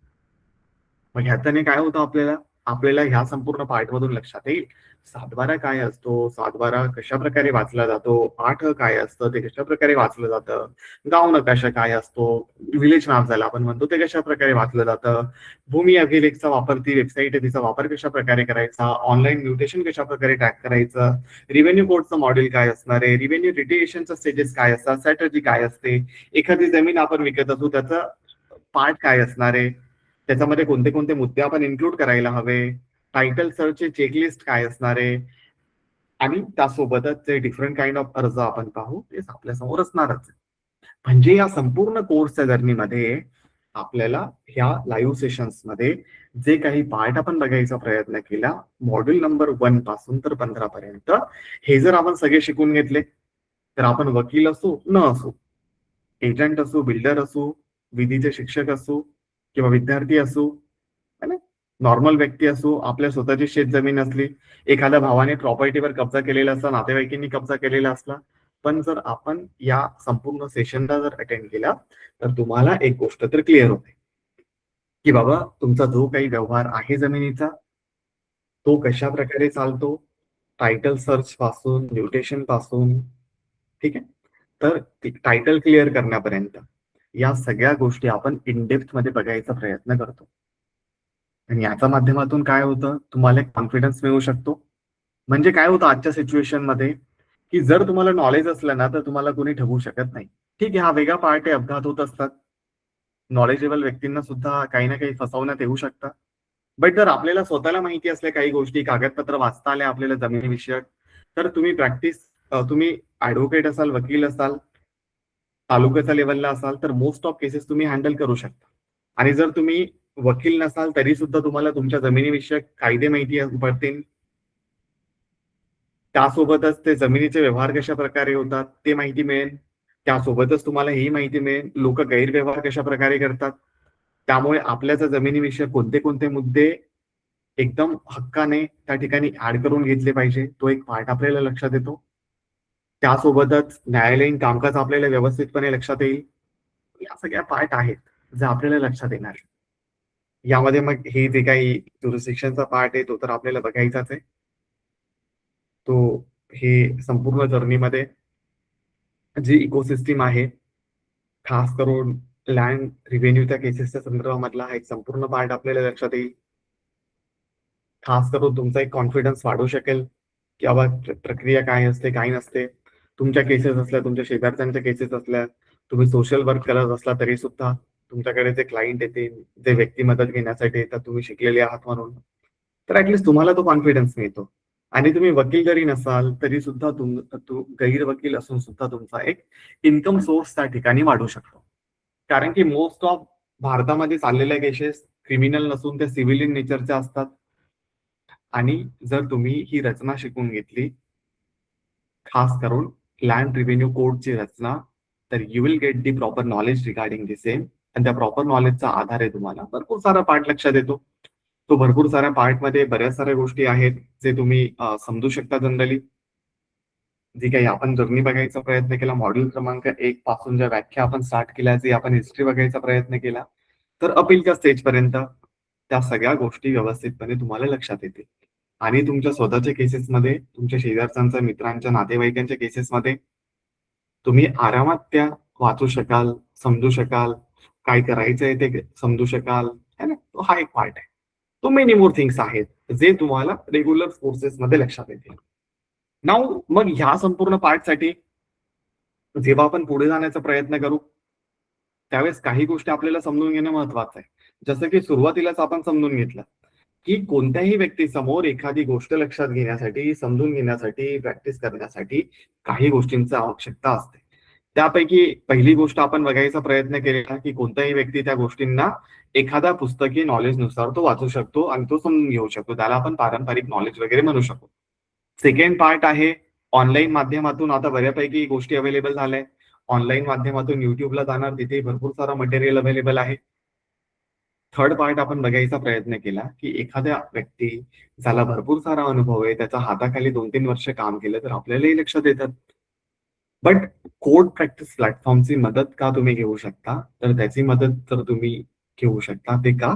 कारण की तुम्हाला ऑनलाईन माध्यमातून युट्यूबला ऍड न पाहता खास करून तुम्ही कोड प्रॅक्टिसच्या माध्यमातून या कोर्सच्या माध्यमातून ज्याही जर्नी असणार आहेत लँड रेव्हेन्यू मॉडेलच्या त्या संपूर्ण शिकणार आहात. आणि या संपूर्ण शिकायच्या वेळेस तुम्हाला बऱ्याच साऱ्या गोष्टी आठवण येतील, की बाबा युट्यूबच्या व्हिडिओमध्ये अमुक अमुक म्हटलं होतं, या कोर्समध्ये अमुक अमुक म्हटलंय, ते तुम्ही कम्पेअर करू शकाल. एकदा जर आपण कम्पेअर करायला लागलो तर आपल्याला बऱ्यापैकी गोष्टी लक्षात येतात. त्यानंतर आपण ऑनलाईन सातबारा वगैरे डाउनलोड करून बघू. मग आपण आपल्या गावामध्ये जे काही सातबारे असते त्याचा स्वतःही अभ्यास करू शकतो, है ना? बऱ्यापैकी वेळ असतो आपल्याकडे जर आपण लँड रिव्हेन्यू मध्ये बघायचा प्रयत्न केला. तुम्ही तालुक्याच्या लेवलला राहत असाल, गावाच्या लेवलला राहत असाल, तर आपल्याला सातबारा जर आपण ऑनलाईन काढू शकलो तर आपल्याला लक्षात येतं कोणत्या पुढाऱ्याचं किती जमीन आहे, कोणाचं जमिनी आहे, त्यावर कुणाचं नाव आहे, कोणाचा जमिनीवर किती कर्ज आहे, कोणी रिव्हेन्यू वगैरे पे केला नाहीये. आणि हे जर आपल्याला लक्षात आलं तर आपल्याला तिथून शिकायला मिळतं. गरजेचं नाही की बाबा आपल्या स्वतःच्याच जमिनी पाहिजे. आणि तिथून जर आपण शिकू शकलो तर बऱ्यापैकी पार्ट आपलाही कव्हर होतो. आपल्या स्वतःच्या केसेस भविष्यामध्ये आल्या किंवा आपल्याला एखाद्या प्रॉपर्टीचं काम करायचं असलं, बिल्डिंग कन्स्ट्रक्शनचं काम करायचं असलं किंवा ऍज अ मीडिएटर म्हणून त्या ठिकाणी काम करायचं असलं, तर एखाद्या वकिलाला पैसे देण्यापेक्षा आपल्याला जर स्वतः माहिती असले ते कागदपत्र, तर किती चांगलं असणार आहे आपल्यासाठी. आणि मग हे जे काही दुवा असणार आहे, तो दुवा ऍज अ कोर्ट प्रॅक्टिस म्हणून आपण त्या ठिकाणी पाहणार आहोत. उद्यापासून आपल्याला या संपूर्ण जर्नीमध्ये ऍडव्होकेट ज्योती कांबळे, ज्योती शिंदे, जे पुण्याला वास्तव्यास असतात, त्यांना 15 ते 20 वर्षाचा अनुभव आहे लँड रेव्हेन्यू मॉडेलचा. त्या प्रकारच्या केसेस त्यांनी हँडल केले. त्यांच्या माध्यमातून आपण हा संपूर्ण कोर्स कंटिन्यू करणार आहोत. तुम्हाला जर काही अडचणी आल्या तर तुम्ही व्हॉट्सअपला मेसेज करू शकता. तिथून तुमच्या अडचणी सॉल्व्ह करून घेऊ शकता. त्या व्यतिरिक्त सेम सिच्युएशन मध्ये जेव्हा तुम्ही हे संपूर्ण मॉडेल जर शिकून ठेवलं, तर ऍज अ ज्युनियर ऍडव्होकेट म्हणून, ऍज अ एजंट म्हणून एक लक्षात ठेवायचं. जेवढं चांगलं नॉलेज आणि ते नॉलेज तुम्ही पॉलिश करत असाल तेवढं चांगलं आहे. म्हणजे 1-2 दिवस सेशन अटेंड केले आणि तुम्ही नंतर म्हणत असाल, "अरे नाही, हा चांगला कोर्स आहे, यामध्ये रेकॉर्डिंग पण मिळतात. माझ्याकडे वेळ असेल, त्या रेकॉर्डिंग पाहून मी करून घेईन सगळं कव्हर." तसं नका करू. कारण की हा महिना बघा आता 13 तारीख असणार आहे, 13 जुलै. पुढचा 13 ऑगस्ट पर्यंत तुम्ही परिपक्व होणार. या सगळ्या गोष्टी जर स्वतःहून शिकून घेतल्या किंवा तुम्ही लाईव्ह सेशन अटेंड केले, तर याचं महत्व काय असतं नेमकं? आपल्याला जर काही क्वेरी असेल ना, जसं आपल्याला कळालं नाही किंवा गावठाण जमीन काय आहे, सरकारी जमीन काय आहे, याचं मधलं काही कळत नाहीये किंवा गावठाण जमीन सुद्धा अशीच पडलेली असते, तीही ग्रामपंचायतच्या अधीनच येते किंवा नगरपालिकेच्या अधीन येते, असा काही पार्ट असतो. मग त्याचं महत्व काय आहे? आपण तर पुस्तकं वाचून पुस्तकं चाळून तर काय होत नाही नेमकं, पण तशा काही क्वेरीज आल्या तर लाईव्ह सेशन मध्ये शेवटचा पार्ट मध्ये तुम्हाला लक्षात येतं. या सगळ्या गोष्टी आहेत ना आपल्या समोर, जे आपण समजू शकतो आरामात. आणि या माध्यमातून जर तुम्ही लाईव्ह सेशन अटेंड केले तर कधी चांगली गोष्ट असेल तुमच्यासाठी, ऍज कम्पेअर टू की बाबा फक्त रेकॉर्डेड मधून जा, नाही का. जर जमत असेल तर लाईव्ह सेशन अटेंड करा, म्हणजे तुमचे जे छोट्या छोट्या क्वेरीज असेल ना त्या लगेच सॉल्व्ह होतील. आणि आपण प्रयत्न करू शकतो, तुमच्या स्वतःच्या काही छोट्या मोठ्या केसेस असल्या, you just share the document over there, आणि त्या डॉक्युमेंटच्या बेसवर मग आपण काय करू, तुमच्याच केसेस असल्या त्यांना सॉल्व्ह करायचा प्रयत्न करू. तुमच्याही केसेस सॉल्व्ह होतील, आपल्यालाही शिकायला मिळेल. हे पण एक उत्तम उदाहरण असू शकतं या संपूर्ण पार्टसाठी, है ना. म्हणजे काय होतं याच्याने, तुम्हाला लाईव्ह केसेस बघायला मिळतील ज्या ऍक्च्युअल मध्ये आहेत, ऍज कम्पेअर टू कोणत्या तरी व्यक्तीचा सातबारा डाउनलोड करा आणि ते पाहण्यापेक्षा, है ना. तो एक पार्ट कधीही चालेल. ठीक आहे. तर as a founder of codepractice.com, मी आशा करतो की हा संपूर्ण कोर्समध्ये तुम्हाला भरपूर साऱ्या गोष्टी शिकायला मिळतील, because we are waiting for 2 years or 3 years regarding the land revenue course. प्रयत्न करायचा की लवकरात लवकर सगळ्या गोष्टी शिकून घ्यायचा, म्हणजे तुम्ही तालुक्याच्या लेवलला असाल, जिल्ह्याच्या लेवलला, गावाच्या लेवलला, कुणीही व्यक्ती याला कागदपत्र पाहिले तरी आरामात 500 रुपये मिळतात. आणि लँड रेव्हेन्यूची प्रोसिडिंग एवढी काही जास्त नसते. एक साधेसे अर्ज तुम्हाला कोर्सच्या शेवटी मिळतील, ते अर्ज घ्यायचे, नावगाव पत्ता लिहायचा, सातबारा उतारा सोबत जोडायचा, फेरफार नोंदीचा उतारा सोबत जोडायचा आणि जाऊन देऊन यायचं. आणि जो व्यक्तीचा तो केस असेल, ती जमीन असेल, त्याच्याकडून 500,000 आरामात मिळते. सांगायचं बाबा 500 रुपये आता द्या, की काम झालं की नंतर तुम्ही 1,500 रुपये द्या, असे 2,000 तुमच्या आरामात मिळतात. किती वेळ लागतो त्या गोष्टीला? बाईक काढायची किंवा ऑटो करायची, गाडी काढायची, है ना. जायचं त्या ऑफिसमध्ये, 15 मिनिटाची प्रोसिडिंग आहे. अजून तुम्ही ते शिपाई लोक असेल, त्यांना टिपला घालून 100 रुपये दिले तर ते लवकर काम करतील तुमचं. ह्याच्याने काय होतं, ऍज अ ज्युनियर ऍडव्होकेट म्हणून अर्ली स्टेजेसमध्ये जो पैशाचा इश्यू होतो ना आपल्याला, की सिनियर पे करत नाही, मग मी काय करू, मला आता लग्न करायचंय, माझं वय 30 झालंय, माझं तर इन्कमच नाहीये, सिनियर फक्त 5,000 देतात महिन्याला, 10,000 देतात, मग मी काय करायचं नेमकं. सिव्हिल केसेसमध्ये लवकर पैसे मिळत नाही, क्रिमिनल केस माझ्याकडे येत नाही. तो लँड रिव्हेन्यू जर आपण शिकून ठेवला तर तो आरामात फायदा होतो. आणि जर एखाद्या गावामध्ये, एखाद्या तालुक्यामध्ये, जिल्ह्यामध्ये एखाद्या व्यक्तीला लक्षात आलं की तुम्ही व्यवस्थितपणे सातबारा वाचू शकता, तुम्ही 8 वाचू शकता, तुम्हाला गाव नकाशा तुम्हाला वाचता येतो, काय असते ते तुम्हाला कळतं, रेव्हेन्यू मॉडेल तुम्हाला कळतं, मग आरामात लोक त्यांच्या केसेस घेऊन येतात तुमच्याकडे. फक्त तुम्हाला थोडं पेशन्स ठेवावं लागेल, कारण की जे व्यक्ती असे केसेस घेऊन येतात ते बऱ्याच वेळेस अशिक्षित असतात. त्यामुळे we have to maintain the relationship accordingly. बघायचं नाही की बाबा लुटायचा प्रयत्न नाही करायचा. हो, माझ्याकडे केस आली, मी आताच कोर्स केला होता, मला शिकायला मिळालंय, मी भरपूर शिकलोय, आता मला शिकार मिळालाय. काही शिकारी करायचं नाही आपल्याला, की बाबा पहिल्याच व्यक्तीला 5,000 लुटायचं नाही. हळूहळू शिकायचा प्रयत्न करायचा, म्हणजे आपल्याला एक लक्षात येते. काही चुका जरी झाल्या तर त्या क्लायंट पर्यंत न जाता आपण आपल्या लेवलला सॉल्व्ह करू शकतो आरामात.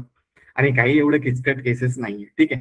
काय असतं माहितीये का, as a first generation advocate म्हणून, ऍज अ एजंट म्हणून, किंवा आपल्या शेताच्या जमिनी असल्या, आपल्या कधी व्यवहारामध्ये येतच नाही कागदपत्र, त्यामुळे आपल्याला माहित नसतात. पण जर एका व्यवहारामध्ये आले तर आरामात आपण करून घेतो, है ना? त्यामुळे एवढं काही टेन्शन घ्यायचं नाहीये. Just you have to attend the regular session. Miss झालं तर रेकॉर्डिंग थ्रू जा, पण अटेंड करा. ऍटलीस्ट तुम्हाला नंतर पश्चाताप होणार नाही की बाबा मी आयुष्यामध्ये येऊन काही केलं नाही. म्हणजे even we are staying in Mumbai, and after long years, 10 years नंतर लक्षात आलं की बाबा गावाला काका लोकांनी त्या जमिनीवर ताबा वगैरे लावलाय. दे आर जस्ट सेइंग की बाबा तुम्ही सिटीमध्ये राहता, तुम्ही लाखो रुपये कमवत असाल, शेतीची जमीन आता आम्हाला करायला द्या, आमचे मुलं शिकलेले नाही, आम्ही शिकलेलो नाही, आमचा फक्त एकच व्यवसाय. असं नाही चालत ना बऱ्याच वेळेस. असं नाही चालत. मग हे का नाही चालू शकत, तर आपल्याला ते कागदपत्र लक्षात आले, त्या जमिनीवर कुणी स्वतःचं नावं लावून घेतले, हे जर आपण पाहू शकलो तर आपण कधीही अवेअर असू शकू. आपण आपल्यासाठी अवेअर असू शकू, आपल्या क्लायंटसाठी अवेअर असू शकू, मित्रासाठी, नातेवाईकांसाठी. या सगळ्या गोष्टी लक्षात येतात. तर पॉइंट छोटेसे आहे, एका महिन्याचा कोर्स आहे, पण तुम्हाला it will give you the most value. आणि ह्याच्यामध्ये अजून एक पार्ट लक्षात येतो. जर तुम्ही तालुक्याच्या लेवलला, जिल्ह्याच्या लेवलला, गावाच्या लेवलला असाल, तर आपण पाहिलं असेल की बरेच सारे शेतकरी, त्यांना कर्ज वगैरे हवं असतं शेतीविषयक कामांसाठी. काही व्यक्ती त्यांनाही जमिनीविषयक कर्ज हवं असतं जमिनीवर. तर त्यासाठी प्रत्येक बँकेमध्ये नॅशनलाइज बँक म्हणा किंवा प्रायव्हेट बँक, त्यांना वकिलांची गरज असते जे त्यांच्या पॅनेलवर काम करतील. खास करून त्यांना 5 ते 7 वर्षाचा अनुभव लागतो, ते वेगळा पार्ट आहे. पण जर तुम्ही हे सगळं शिकू शकाल, लँड रेव्हेन्यू मॉडेल जर तुम्ही शिकून घेतलं, तर बँकेच्या पॅनेलवर जाण्यासाठी तुम्ही आरामात अप्लाय करू शकता. आणि एकदा जर तुम्ही बँकेच्या पॅनलवर गेले तर कामाची तर काही कमी नसते बँककडे. रोज व्यक्ती येतात लोन घेण्यासाठी. ते लोन घ्यायला आले की ते तुमच्याकडे पाठवतील. तुमच्याकडे पाठवले की तुम्ही आरामात टायटल सर्च कसं करणं ते तुम्हाला लक्षात आले.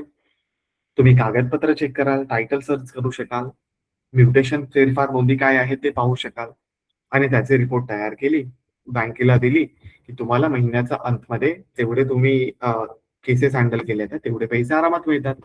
म्हणजे ऍज अ व्यक्ती म्हणून, ऍज अ ज्युनियर ऍडव्होकेट म्हणून तुम्ही बँकेच्या पॅनलवर जाण्यासाठीही लँड रेव्हेन्यूचा कोर्स तुम्हाला कामात येईल.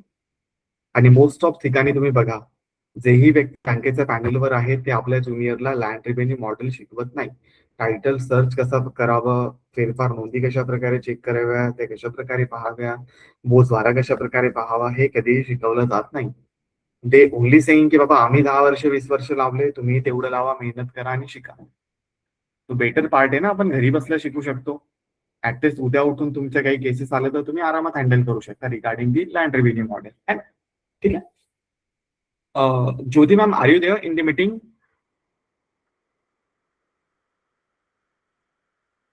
Hello. Hello. Yes, we sir are going आहे to continue with मीटिंगमध्ये. this. Oh, ma'am. Okay, I'm just introducing the Jyoti ma'am is there regarding the she's going to continue land revenue course from tomorrow.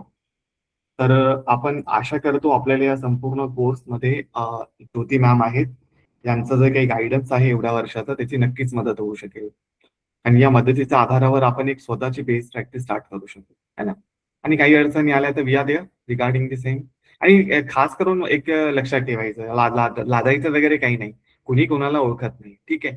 या ग्रुपमध्ये भरपूर सारे विद्यार्थी all over महाराष्ट्राचे, एका city मधले रिअर विद्यार्थी मिळतील तुम्हाला, एका तालुक्यातले रिअर विद्यार्थी मिळतील. त्यामुळे तुमच्या तालुक्यामध्ये गावामध्ये तुम्ही जरी शिकून ठेवलं ना, ऍटलीस्ट काहीतरी इम्प्रुव्हमेंट होईल. Whatever the amount you paid to the course, ती अमाऊंट नेग्लिजिबल आहे. But whatever the benefit त्याच्यामधून मिळणार आहे ना, तुम्ही कागदपत्र जरी तुम्ही पाहायला शिकणार ना, तरी कोर्सचा अंती जर तुम्ही एखादा अर्ज जरी केला तर तुम्ही ही जी काही फीस पे केली ती आरामात वसूल नाही. So don't worry about it. But the thing is that you have to learn all this thing. आणि ज्योती मॅमचा जेवढा काही एक्सपिरियन्स असेल ना, त्यांना तुम्ही विविध प्रश्न विचारायला सुरुवात केली तर you will get the tremendous knowledge. तुम्ही विचारत असाल तर तुमच्या प्रश्नाने इतर लोकांचाही फायदा होतो. पण एक गोष्ट लक्षात ठेवायची, ते तेवढा टॉपिक असेल ना त्या रिलेटेड विचारायचा प्रयत्न करायचा, म्हणजे हळूहळू सगळ्या क्वेरीज सॉल्व्ह होतील. असं पहिल्याच दिवशी आपण विदाऊट सातबारा वाचणं आपण डिरेक्टली सांगू शकत नाही, मॅम आमच्या गावाला अमुक अमुक सातबारा आहे, त्यावर अमुक अमुक फेरफार नोंदी आहे, त्यामध्ये आमच्या वडिलांचं नाव नाहीये, मग कशा प्रकारे त्यांचं नाव तोडण्यात यावं, असं आपण डिरेक्टली विचारलं तर काय होईल, जे इतर विद्यार्थी किंवा इतर स्टुडंट ज्यांना तेवढं काही माहित नसतं सातबारा काय असतो काय नाहीये, त्यांना पहिल्या सेशनमध्ये ते लक्षात येणार नाही. त्यांना वाटेल की बाबा सगळे बाउन्स केले. त्यामुळे जे जे मॉड्यूल असेल, त्याचे जे जे टॉपिक असेल ना, ते टॉपिकच्या अनुसार प्रश्न विचारायचे. म्हणजे आपल्यालाही ते सोपं होतं, इतर व्यक्तींनाही ते सोपं होतं समजून घेण्यासाठी. आणि जो काही टॉपिक येईल त्यावेळेस तुम्हाला सिलेबस तर शेअर केलाच आहे, will share it again in the group. त्यामधून तुम्ही पाहायचं कोणते टॉपिक आज कव्हर होणार आहे ते तुमच्या लक्षात येईल. आणि ते लक्षात आले की तुम्ही त्याविषयी काही प्रश्न असले ते विचारू शकता आरामात. दिस विल द पार्ट. ठीक आहे. Yes ma'am. ज्योती मॅम, आम्ही आशा करतो की जेवढे हो, सर्व विद्यार्थी आहेत ना, यांचा डिफरंट काइंड ऑफ बॅकग्राऊंड आहे. खास करून काही विद्यार्थी गावाच्या लेवलचे आहेत, काही जिल्ह्याच्या लेवलचे, काही तालुक्याच्या लेवलचे, काही मेट्रो सिटीजच्या लेवलचे. आणि यापैकी यांना शेती जमिनीविषयक माहिती हवी आहे, बिना शेती जमिनीविषयक माहिती हवी आहे, सरकारी जमिनीबद्दल, गावरान जमिनीबद्दल, या प्रत्येक जमिनीबद्दल त्यांना वेगळी वेगळी माहिती हवी आहे. त्याचं डॉक्युमेंटेशनचा पार्टही त्यांना शिकायचा आहे. त्यामुळे नक्कीच सर्व विद्यार्थ्यांची अपेक्षा असणार आहे की या संपूर्ण कोर्सच्या अंती ना त्यांना भरपूर सारा बेनिफिट मिळू शकेल. तो we are just expecting you की सगळं नॉलेज त्यांना कामात येईल तुमच्या थ्रू झालेला. सर. ठीक आहे ना. सर ठीक आहे. Okay, do anyone have any question regarding this course? Ganesh ji, Mohammed जी, उज्ज्वल जी, शुभांगी जी. अरे काही प्रश्न असेल तर तुम्ही विचारू शकता, असं घाबरायची गरज नाहीये. तुम्ही हँड रेस करा आणि विचारा. सर मी विचारू का? हो, वन बाय वन. कोणी आधी हँड रेस कोणी केला? शुभांगी जी. हा सर मला ऍक्च्युली विचारायचं होतं आपण याच्यामध्ये प्रॉपर्टीची व्हॅल्युएशन कशी काढायची हे पण एक्झॅक्टली आपल्याला शिकणार आहोत. ओके ठीक आहे चालेल.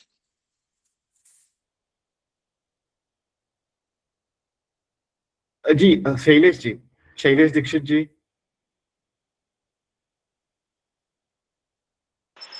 सर नमस्कार सगळ्यांना. बॅचमध्ये स्वागत आहे सगळ्यांचं. हो. मी ऍक्च्युली काही सिव्हिलची प्रॅक्टिस केलेली 2 वर्ष झालं मी कोर्ट प्रॅक्टिस करतो पुणे शिवाजीनगरला आणि पिंपरी. तर मला थोडंफार रिअल इस्टेटचं माहिती आहे, पण मला उत्सुकता आहे कोर्समध्ये डिटेल शिकण्याची. आणि मला हेच म्हणायचं होतं की जे आपण सेशन असणार ते रेकॉर्डेड सेशन असणार. नाही, ते रेकॉर्डेड सेशन नसणार आहे, ते लाईव्ह सेशन होते. नाही त्याची नाही recording तुम्हाला म्हणजे दुसऱ्या समजा दिवशी मिळेल. रेकॉर्डेड म्हणजे ते झाल्यानंतर समजा कुणाला अटेंड करता नाही येईल एका दिवसाचं हो हो मिस झालं ते तर दुसऱ्या रेकॉर्डेड दिवशी मिळेल सेशन तुम्हाला. अवेलेबल आहे. हो हा. आणि जर काय आपण लाईव्ह सिनारिओज मांडले, ऐकलं मी मगाशी तुम्ही केसेस डिस्क्लोज केले, तर जर काय अशी क्वेरी असेल तर सेशन संपल्यानंतर डेली तुम्हाला त्या बाबतीत विचारलं माहिती घेतली तर चालेल का थोडी? हो, आपण तेच पार्ट कव्हर केला सर. सेशन संपल्यानंतर ना 15 मिनिटं असतील आपल्याकडे, त्यावेळेस तुमचा क्वेरी मग सेशनच्या संदर्भामध्ये. आणखी एक रिक्वेस्ट होती सर की जर आपण ओके असाल तर डेली आपण जे काही घेणार आहे त्याचं एक दिवस आधी आम्हाला जर प्रिव्ह्यू किंवा काही भेटलंय अपडेट तर आम्हाला ते थोडंसं तयारी करून पण बसता येईल सेशन, जर तुमची हरकत नसेल तर. तो सिलेबस ऑलरेडी शेअर केलाय सर, ते सिलेबसचे पॉईंट असणार आहे, वेगळं काही नाही. म्हणजे सिलेबस जसं दिलं तसं सिलेबस फॉलो होणार. हो, सगळे मॉड्यूल तसेच फॉलो होणार आहे. ठीक आहे चालेल सर, थँक्यू. झाला ठीक आहे. बघा प्रश्न. अच्छा, प्लीज ऑल्सो ऍड. एक सेकंड, काय लिहिलंय तुम्ही?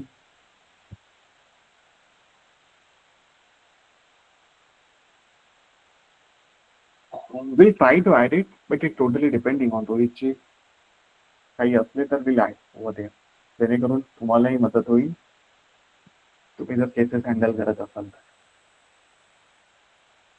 तुझी कुणाचे अजून काही प्रश्न आहेत का? येस सर, सर मी बोलू? माझं हो, हँड हा. रेस करा म्हणजे लक्षात येईल आपल्याला. हो हो, मी 2 मिनिटात. हो, येस सर. सेशनच्या जे लास्टला क्वेश्चन आणि आन्सरिंग जे होणार आहेत ते आपले डाऊट्स क्लिअर होतील सर या सेशनमध्ये? ते डाऊट क्लिअर साठीच असणार आहे सेशन. ओके ठीक आहे. म्हणजे मग आम्हाला विचारता येईल का? कारण पूर्णपणे आम्ही एकदम हे असणार आहे ना सर, म्यूट असणार आहे सेशनच्या लास्ट बोलते. हो, सेशन बघा, त्या पर्टिक्युलर सेशन मध्ये ना जेही काही अडचणी असल्या तुमच्या, ठीक आहे, तुम्ही विचारू शकता, म्हणजे तुमचं तिथे क्लिअरिफिकेशन होऊन जाईल त्याच सेशन मध्ये. पण तुम्हाला समजण्यासाठी मदत होईल पुढच्या सेशनसाठी. नाही तर नाही समजलं तर मग कोर्स लावूनही काही फायदा नाही ना आपला. त्यामुळे येस येस जेवढ्याही येस क्वेरीज असेल ते विचारत चालायचं. येस सर वाटल्यास येस. नाही विचारू शकाल ना तर कमेंट मध्ये एक ऑप्शन येतं ना कमेंटचं, तिथे तुम्ही कमेंट केलं तरी चालतं. Okay sir, thank you. आणि मोस्ट ऑफ याच्यामध्ये अजून लक्षात ठेवायचं आहे, कॅमेरा ऑन करायची काही गरज नाही, ठीक आहे. Yes sir. माईक ऑन केला तरी चालतं. Yes sir.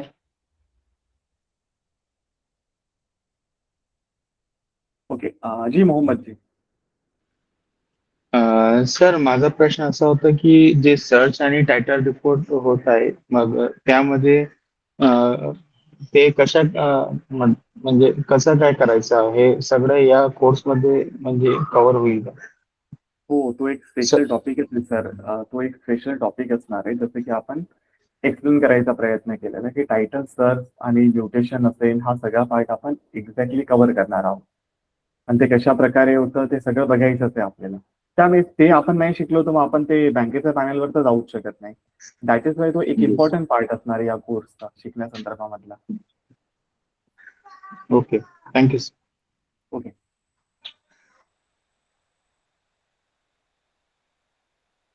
हो, नेक्स्ट पुण्याच्या काही क्वेरीज आहेत? अच्छा, तुम्ही बोर वगैरे नाही झालात ना? तुम्ही बऱ्याच तुमच्यापैकी बऱ्याच लोकांनी पहिल्यांदाच अजिबात लाईव्ह नाही अटेंड सर. केले असतील.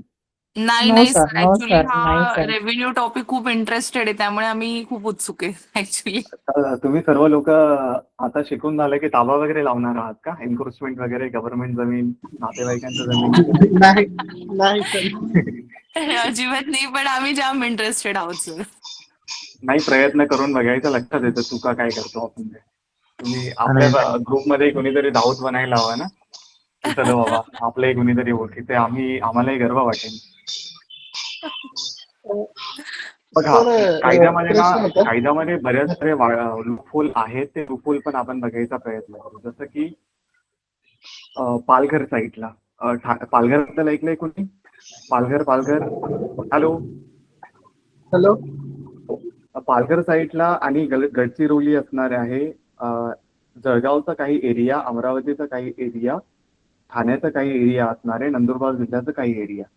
या ठिकाणी ना आदिवासी विषयक जमिनी बऱ्यापैकी आहेत, कारण की मोस्ट ऑफ पॉप्युलर कम्युनिटी आदिवासी असणार आहे. मग ह्या सिच्युएशन मध्ये ना काही लूपहोल वगैरे बघायला मिळतात आपल्याला. ते लूपहोल जर आपण हँडल केले ना तर पैसे बऱ्यापैकी मिळते. जसे की लूपहोल काय आहे, आदिवासी विषयक जर जमिनी असल्या खास करून, तर त्या जनरली गैर आदिवासींकडे ते ट्रान्सफर होत नाही. बट इव्हन दो कायद्यामध्ये काही लूपहोल वगैरे काढून बरेच सारे व्यक्ती त्या जमिनी, भले त्या शेतजमिनी असल्या, बिना शेतजमिनी असल्या, त्याही ट्रान्सफर करायचं काम करतात स्वतःच्या नावावर. मग तशा सगळ्या गोष्टी तुम्हाला शिकून घेणं महत्वाचं असणार, जेणेकरून उद्या उठून तुमच्या क्लायंट सोबत असं काही गैरव्यवहार नको व्हायला. हा तर चलो ठीक आहे, ते आदिवासी विषयक जमिनी असल्यामुळे तो समाज तेवढा अशिक्षित नसतो, ते अवेअर नसतात तेवढं काही, मग काही पैशांसाठी ते करवून घेतले जातात. मग तशा गोष्टींव्यतिरिक्त बाकीचे काही लूपहोल असतात जमिनीविषयक कायद्यामधले, ते जर आपण शिकून घेतले तर आपल्याला आपल्या क्लायंटला वाचवण्यासाठी मदत होऊ शकते, किंवा आपल्या स्वतःच्या जमिनीला वाचवण्यासाठी मदत होऊ शकते. या सगळ्या गोष्टी आहेत. So you should learn. आणि या कोर्समधून आम्ही आशा करतो की या सगळ्या गोष्टी तुम्हाला शिकायला मिळतील. आणि यामध्ये काही जास्त टेक्निकल ग्राउंड मध्ये जायचं नाहीये, की बाबा सेक्शन आठवण ठेवायचं आहे, हा रूल आठवण ठेवायचं, काही करायचं नाही. काही गॅजेट वगैरे असेल, will share it to you. त्याचा उपयोग काय होईल ते पण तुम्हाला लक्षात येईल. बट प्रोसिजरकडे लक्षात ठेवायचं आहे. बाकीचा सगळा पार्ट आपण करत असतो. जसं की एक क्लायंट जर तुमच्याकडे आला ना कागदपत्र घेऊन, आणि त्याने सांगितली क्वेरी की बाबा आमची अमुक अमुक जमीन आहे, त्यावर वारस वगैरे लावायचंय, तुम्हाला काहीच माहित नाहीये म्हणा, मग त्यांना आपण सांगू शकतो जनरली, ज्युनियर म्हणून समजू शकतो आपण की बाबा आपल्याला तेवढ्या काही गोष्टी माहित नसतात. मग त्यांना सांगू शकतो की बाबा तुम्ही कागद वगैरे ठेवून, तर आम्ही बिझी आहोत, आता बिझी आहोत, कागद ठेवून जा, 2 दिवसात या, किंवा संध्याकाळी या, किंवा 3 तासांनी या. मग तेवढ्या 1-2 तासामध्ये we can easily search over there, किंवा कागदपत्र कसले काय काय आहे त्यामध्ये माहिती, ते आपण आरामात सर्च करू शकतो. आता एवढं काही ऑनलाईन झालंय, तिथूनही सर्च करू शकतो. Our team will help you out regarding that particular cases. तिथून तुम्ही सर्च केला, क्लायंट हँडलिंग केली, तुम्हाला काही माहित नव्हतं, पण जेव्हा तुम्ही रिसर्च केला 2-4 तासाचा, एका दिवसाचा, दुसऱ्या दिवशी आरामात तो क्लायंट हँडल होतो. त्यानंतर तो अर्ज वगैरे करायचा असला, ते अर्जही तुम्हाला रेडीमेड प्रोव्हाइड होणार आहे. त्यामुळे तिथेही काही अडचणी येत नाही. त्यामुळे कॉन्फिडन्स लूज करण्याचं काही कारण नाहीये. तुम्ही ऍडव्होकेसी फील्डमध्ये असाल, तुम्ही एखाद्या बिल्डिंग कन्स्ट्रक्शनच्या कामामध्ये असाल, तरी सुद्धा काही अडचणी नाहीये. You just have to focus on, किंवा प्रोसिडिंग काय असणार आहे, कोणते सेक्शन वेक्शन, त्याकडे भर द्यायची नाही. प्रोसिडिंग शिका, बाकीच्या गोष्टी पुस्तकं तर असतातच आपल्याकडे, पुस्तकं वाचून आपण शोधू शकतो नंतर की कोणता पॉईंट काय आहे. पण जेव्हा क्लायंट समोर उभा असतो त्यावेळेस आपण सांगू शकत नाही ना की थांबा, हे पुस्तक पाहून सांगतो कोणता सेक्शन आहे, नाही. तो त्याला काही घेणं देणं नाहीये सेक्शन ते. त्याला फक्त हवंय की त्याला सोल्युशन काय आहे त्याचा डिस्प्यूटचा, वादाचा. So that will be the part. So just focus on the proceeding part. बाकीचं लिगल पार्ट आहे तो सोडायचा. प्रोसिडिंग शिकली तर बऱ्याच सारे वकिलांपेक्षा जे एजंट लोक, ते रिव्हेन्यूचे मॅटर हँडल करतात, ते जास्त कमवत असतात बऱ्याच वेळेस ऍज कम्पेअर टू ज्युनियर वकील. ते का कमवत असतात? त्यांना काही कायद्याचं नॉलेज आहे का? नाहीये. दे हॅव्हिंग अ प्रोसिजरल नॉलेज, आणि त्यांची थोडेसे ऑफिसमध्ये सेटिंग असते. त्यामुळे लँड रेव्हेन्यू मॉडेल जर हँडल करत असाल, आणि आता वकील म्हणून जर तुम्ही त्या ऑफिसेसमध्ये जात असाल, तर रिस्पेक्ट थोडी वेगळी असते as compare to non law background. असं गरजेचं नाही की तुम्ही लॉ बॅकग्राऊंडच असलं पाहिजे, पण तरी सुद्धा थोडं एक रेप्युटेड पार्ट थोडा वाढतो, आणि तुमच्या केसेसचं काम लवकर होतं. पण तुम्ही नसाल तरी सुद्धा ते होणारच आहे. फक्त प्रोसिजरवर भर द्या, आणि जे लूप होल असतं त्यावर भर द्यायचं. Okay, if you have any question you can ask, otherwise will meet you in tomorrow session. आशा करतो हा कोर्स तुम्हाला नक्कीच मदत करेन या संपूर्ण जर्नीमध्ये. सर एक क्वेरी होती. हो, विचारा. सर आपण इथे TDR किंवा रेरा बद्दल याबद्दल काही माहिती वगैरे आपण शेअर करणार आहात का? नाही सर, रेराबद्दल एक वेगळा कोर्स आहे. We are in partner with RERA Guruji platform आणि त्यांचे डेडिकेटेड कोर्स आहेत रेराच्या संदर्भामध्ये. ओके. आणि सर TDR किंवा डेव्हलपमेंट ॲग्रीमेंट्स वगैरे अशा प्रकारे जे आजकाल मॉडर्न कन्सेप्ट्स आहेत.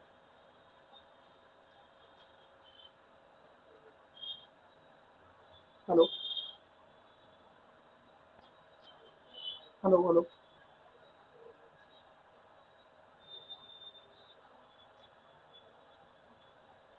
हॅलो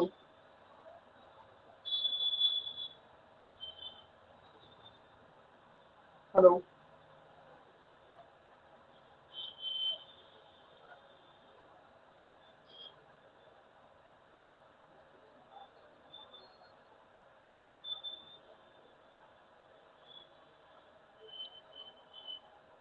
हॅलो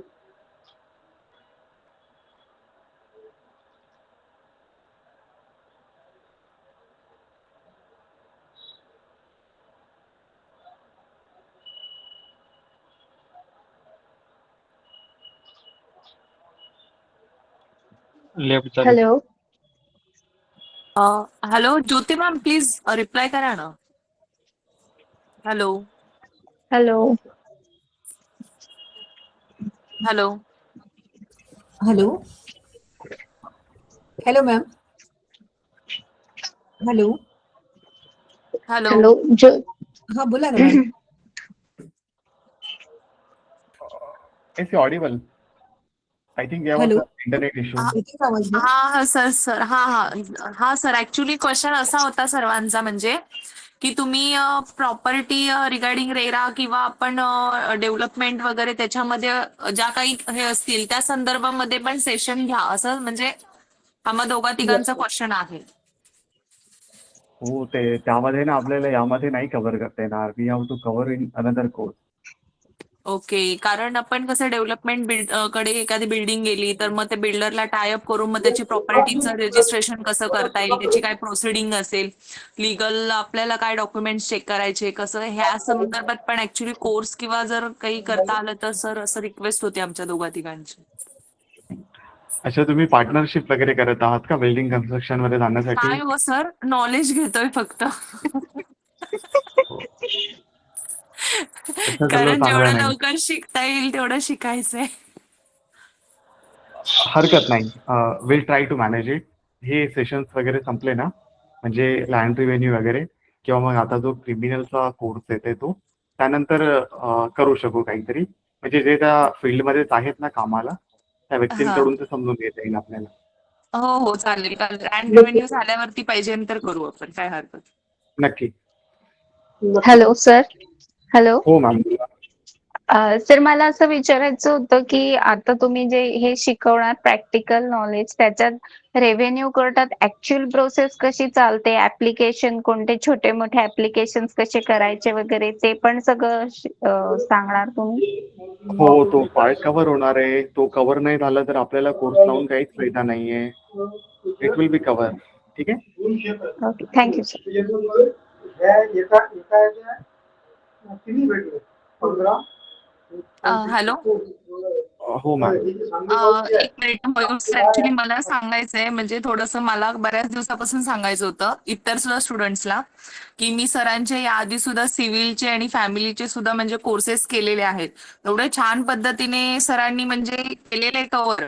सिलेबस तर झालाच, पण आपण जे क्वेश्चन्स करू ते सुद्धा, आता पहिले राजेश सर होते फॅमिलीसाठी, आता ज्योती मॅम असतील, इतक्या छान पद्धतीने म्हणजे ते क्लिअर करतात ना, की मला नाही वाटत की ह्यांचं ऐकल्यानंतरला आपण कोणत्या सिनियर्सच्या अंडर जाऊन प्रॅक्टिस केली पाहिजे. जर करायची झाली तर फक्त डॉक्युमेंटरी फिजिकली काय असेल त्याच्यासाठी केलं पाहिजे, नाही तर सगळेच डाऊट एकदम क्लिअर होऊन जातात. हा माझा स्वतःचा खास एक्सपिरियन्स आहे. आता हा भाग वेगळा की मी सिव्हिलचे थोडेफार नाही त्यांचे सेशन अटेंड करू शकले, पण खूप छान, म्हणजे खूप छान आहे. खूप कन्सेप्ट म्हणजे काही राहतच नाही. त्यामुळे मी सजेस्ट करेन की सर्वांनी खरंच सरांचे लेक्चर्स लाईव्ह बघावेत. ऐकावेत. Thank you so ma'am. नाही, खरंच खूप म्हणजे आपण असं स्वतःला फील करतो, की आपण येस, आता मला नाही गरज एवढं सीनियरच्या अंडर जाण्याची. मला सगळं समजले आणि त्यांचे जे पीडीएफ येतात किंवा त्यांच्या ई-बुक्स वगैरे आहेत, त्या जर वाचल्यानंतर तर सगळंच क्लिअर होतं, की आपण 3 वर्ष जे एल-एल-बी मध्ये प्रॅक्टिस किंवा सिलेबस वाचू शकलो नाही, ते इथं बऱ्यापैकी माझं 1 महिन्यात कव्हर झालं. फक्त डॉक्युमेंटरीसाठी सीनियर्स हवेत आपल्याला, एवढीच फक्त गरज वाटते. सो सगळ्यांनी करावं हे, याच प्लॅटफॉर्मवर यावं. प्रत्येक कोर्सला हे मी सजेस्ट करेल सगळ्यांना. Thank you so ma'am. Thank you. Okay, thank you. Good evening sir. विचारू का एक? हो, विचारा. सर, रिडेव्हलपमेंट जे असतं ते पण याच्यामध्ये कव्हर होऊ शकणार आहे का? थँक्यू नाही सर. मॅम, ऍक्च्युली तो ना बिल्डिंग कन्स्ट्रक्शन आणि रेरावाल्या पार्टमध्ये ते कव्हर होतं. आणि नेमकं काय होतं माहितीये का, whenever you have to practice with the RERA ना, रेराच्या सिच्युएशनमध्ये सध्या कंपल्सरी एक सर्टिफिकेशन कोर्स वगैरे आले आहेत. ते केल्यानंतर तशा प्रकारचं प्रॅक्टिस आपण करू शकतो. तो will inform one of the आपले जुने स्टुडंटच आहेत ते. त्यांनी 3-4 वर्ष आधी इथूनच कोर्स वगैरे केलेले. त्यानंतर त्यांनी रेरा संदर्भामध्ये विशेष प्लॅटफॉर्म वगैरे तयार केला आहे, रेरा गुरुजी म्हणून. त्यामध्ये ते बिल्डिंग कन्स्ट्रक्शन संदर्भातले सगळा पार्ट कव्हर करतात. आणि महाराष्ट्रामध्ये जे 3-4 रजिस्टर ऑर्गनायझेशन आहेत, गव्हर्नमेंटने त्यांना अप्रूव्ह केले, त्यापैकी तो एक असणार आहे. तर आपण त्यांना विनंती करू शकू, तर त्यांचे काही कोर्सेस तर ते कंडक्ट करू शकतील मराठी लँग्वेजेसमध्ये. तर तो एक पार्ट, तुम्ही बिल्डिंग कन्स्ट्रक्शनच्या केसेस हँडल करत आहात किंवा मग तशा सिच्युएशनमध्ये तुम्ही ॲज अ एजंट म्हणून काम करत असाल किंवा स्वतः तुम्ही बिल्डर असाल, तर ते कोर्सेस नक्कीच कामात येतील. कारण की ते इन-डेप्थ असणार आहे आणि त्याचं सर्टिफिकेशन आपल्याला सगळीकडे कामात येतं, खास करून प्रॅक्टिसच्या स्वरूपामध्ये. So that will be the part.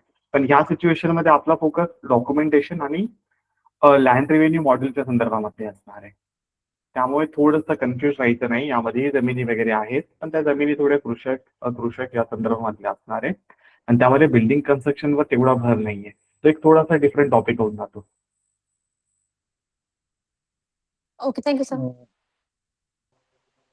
Sir, एक प्रश्न विचारायचा होता की मी ना एक जमीन विकत घेतली, तर ते कृषी पंपाची होती. शेत जमिनीची ते याने 34 खरेदी होतं. तर विद्युत महामंडळ लाईट मीटर देऊन नाही राहिलं. तर त्या हिशोबानं मी उप महसूल विभागात केस दाखल केली. तर त्यांनी ते अर्ध्या सातबाऱ्यावर बोजा चढवला, पण लाईट अजून पण प्रदान करून देऊन नाही राहिले. तसं तर त्याच्यात काय करता येईल या लाईट घेण्याकरता? या पर्टिक्युलर सिच्युएशनमध्ये ना सर, आधी तुमचे कागदपत्र वाचावे लागतील. तुमचे कागदपत्र वाचले की नेमकं कळेल की इश्यू काय आहे. त्यानंतर तुम्ही जो दावा दाखल केलाय ना, त्यामधल्या मागण्या पाहाव्या लागतील. त्या मागण्या पाहिल्यानंतर अजून थोडं क्लिअर होईल की तुमच्या नेमक्या मागण्या काय असणार आहेत आणि त्या रिव्हेन्यू कोर्टमध्ये त्यांनी जी ऑर्डर वगैरे पास केली असेल ती काय असणार आहे. नाही तर मग जनरली अशा सिच्युएशनमध्ये काय होतं, ते ऑर्डर जरी पास होतात ना, तरी सुद्धा अशा प्रकारचे अधिकारी, एमएससीबीचे खास करून, त्यांना ते टेबलाखालून पैसे हवे असतात. ती खुर्ची गरम करायचे कामं असतात. भलेही दिले असले पैसे तरी ते करू शकतात, नाही दिले असले तरी ते कोर्टची ऑर्डर आली की करू शकतात. बट जोपर्यंत तुमचे कागदपत्र पूर्ण वाचत नाही ना, तोपर्यंत नाही करू शकत त्याचं एक पर्टिक्युलर सोल्युशन. पण जर आपण त्यामधून स्पेसिफिक पार्ट जर बघायचा प्रयत्न केला, तर ह्यामध्ये तुमची ऑर्डर काय आली आहे त्याबद्दल तुम्ही सांगू शकाल, तर अजून थोडं क्लेरिफिकेशन मिळेल त्याचं उत्तर देण्यासाठी. सर, ऑर्डर अशी आलती की विद्युत महामंडळाचा नाकारेल कागद उपविभाग अधिकाऱ्यांना दाखवलं, केस हा. प्रकरण चालली आणि त्याच्यानंतर त्याच्यावर 80 प्लॉट होते. त्यातले समोरच्यांनी 50 प्लॉट विकले आणि त्याच्या नावावर ज्या मालकाच्या मूळ मालकाच्या नावावर 50 प्लॉटिंग राहत होती, त्याच्यावर विद्युत महामंडळाचा बोजा चढवून टाकला उपविभागीय अधिकाऱ्यांनी. ओके. आणि तो बोजा चढायचा जो गॅप दिला होता 60 महिन्याची त्याला मुदत भरायची दिली, तर त्या पिरियडला त्यांना 2 प्लॉट विकले होते. तर त्याची परत तलाठी मंडळ कार्यालयात प्रकरण चालवून ते बाउन्स केलं, जसं कॅन्सल केलं. आणि हे मीनच केलं, तसं सगळं प्रकरण मीनच चालवलं. तर बऱ्याचपैकी 3 प्रकरण चालवलं, यश मिळालं तसं. पण आखरी जो इश्यू होता लाईट मीडियाचा, तो मिळून नाही राहिला तसं. तर आखरी आता आजपासूनच तयारीला लागेल आहे की ते गट नंबरच एने 34 कॅन्सलेशन मारून टाकायचं, रिजेक्ट करून टाकायचं, पूर्वी तरफ शेती करून टाकायची त्याची, अशी प्रोसिजर करायची इच्छा आहे जसं आता. मग ते एक चांगलं सोल्युशन असेल तुमच्यासाठी ॲज कम्पेअर टू तुम्ही कोर्ट केस किंवा रेव्हेन्यू कोर्टमध्ये जाण्यापेक्षा. जर असं होऊ शकलं शक्य तर चांगली गोष्ट आहे. ॲज कम्पेअर टू तुम्ही कोर्ट थ्रू जाणार प्रोसिडिंग करायला. सर एक प्रश्न होता सर, या कोर्समध्ये म्हणजे ऍडव्हर्स पोझिशन बद्दल तुम्ही थोडी डिटेल माहिती सांगणार आहात का? और डिटेल थोडासा कव्हर होईल तो पार्ट 10 or 15 मिनिटसाठी. त्यामध्ये सगळं क्लॅरिफिकेशन मिळेल तुम्हाला. Okay sir.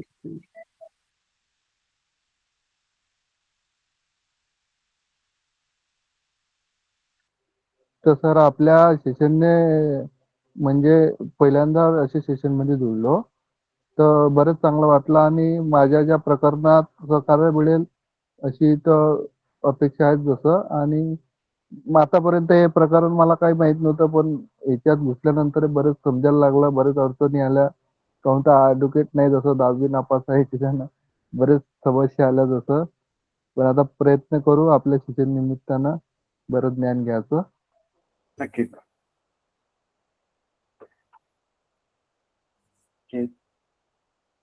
अच्छा ठीक आहे. आपण कुणाचे काही प्रश्न नसतील तर आपण भेटू उद्याच्या सेशनमध्ये. उद्यापासून ज्योती मॅम कंटिन्यू करतील तुमचं सेशन. बिकॉज आता सिव्हिलचं सेशन असणार आहे. So that is why we need some time for the preparation.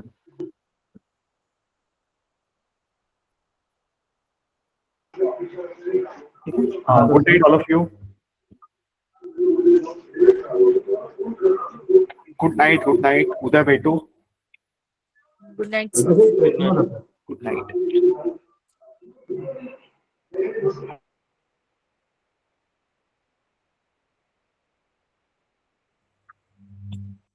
Thank you sir. Good night. Good night.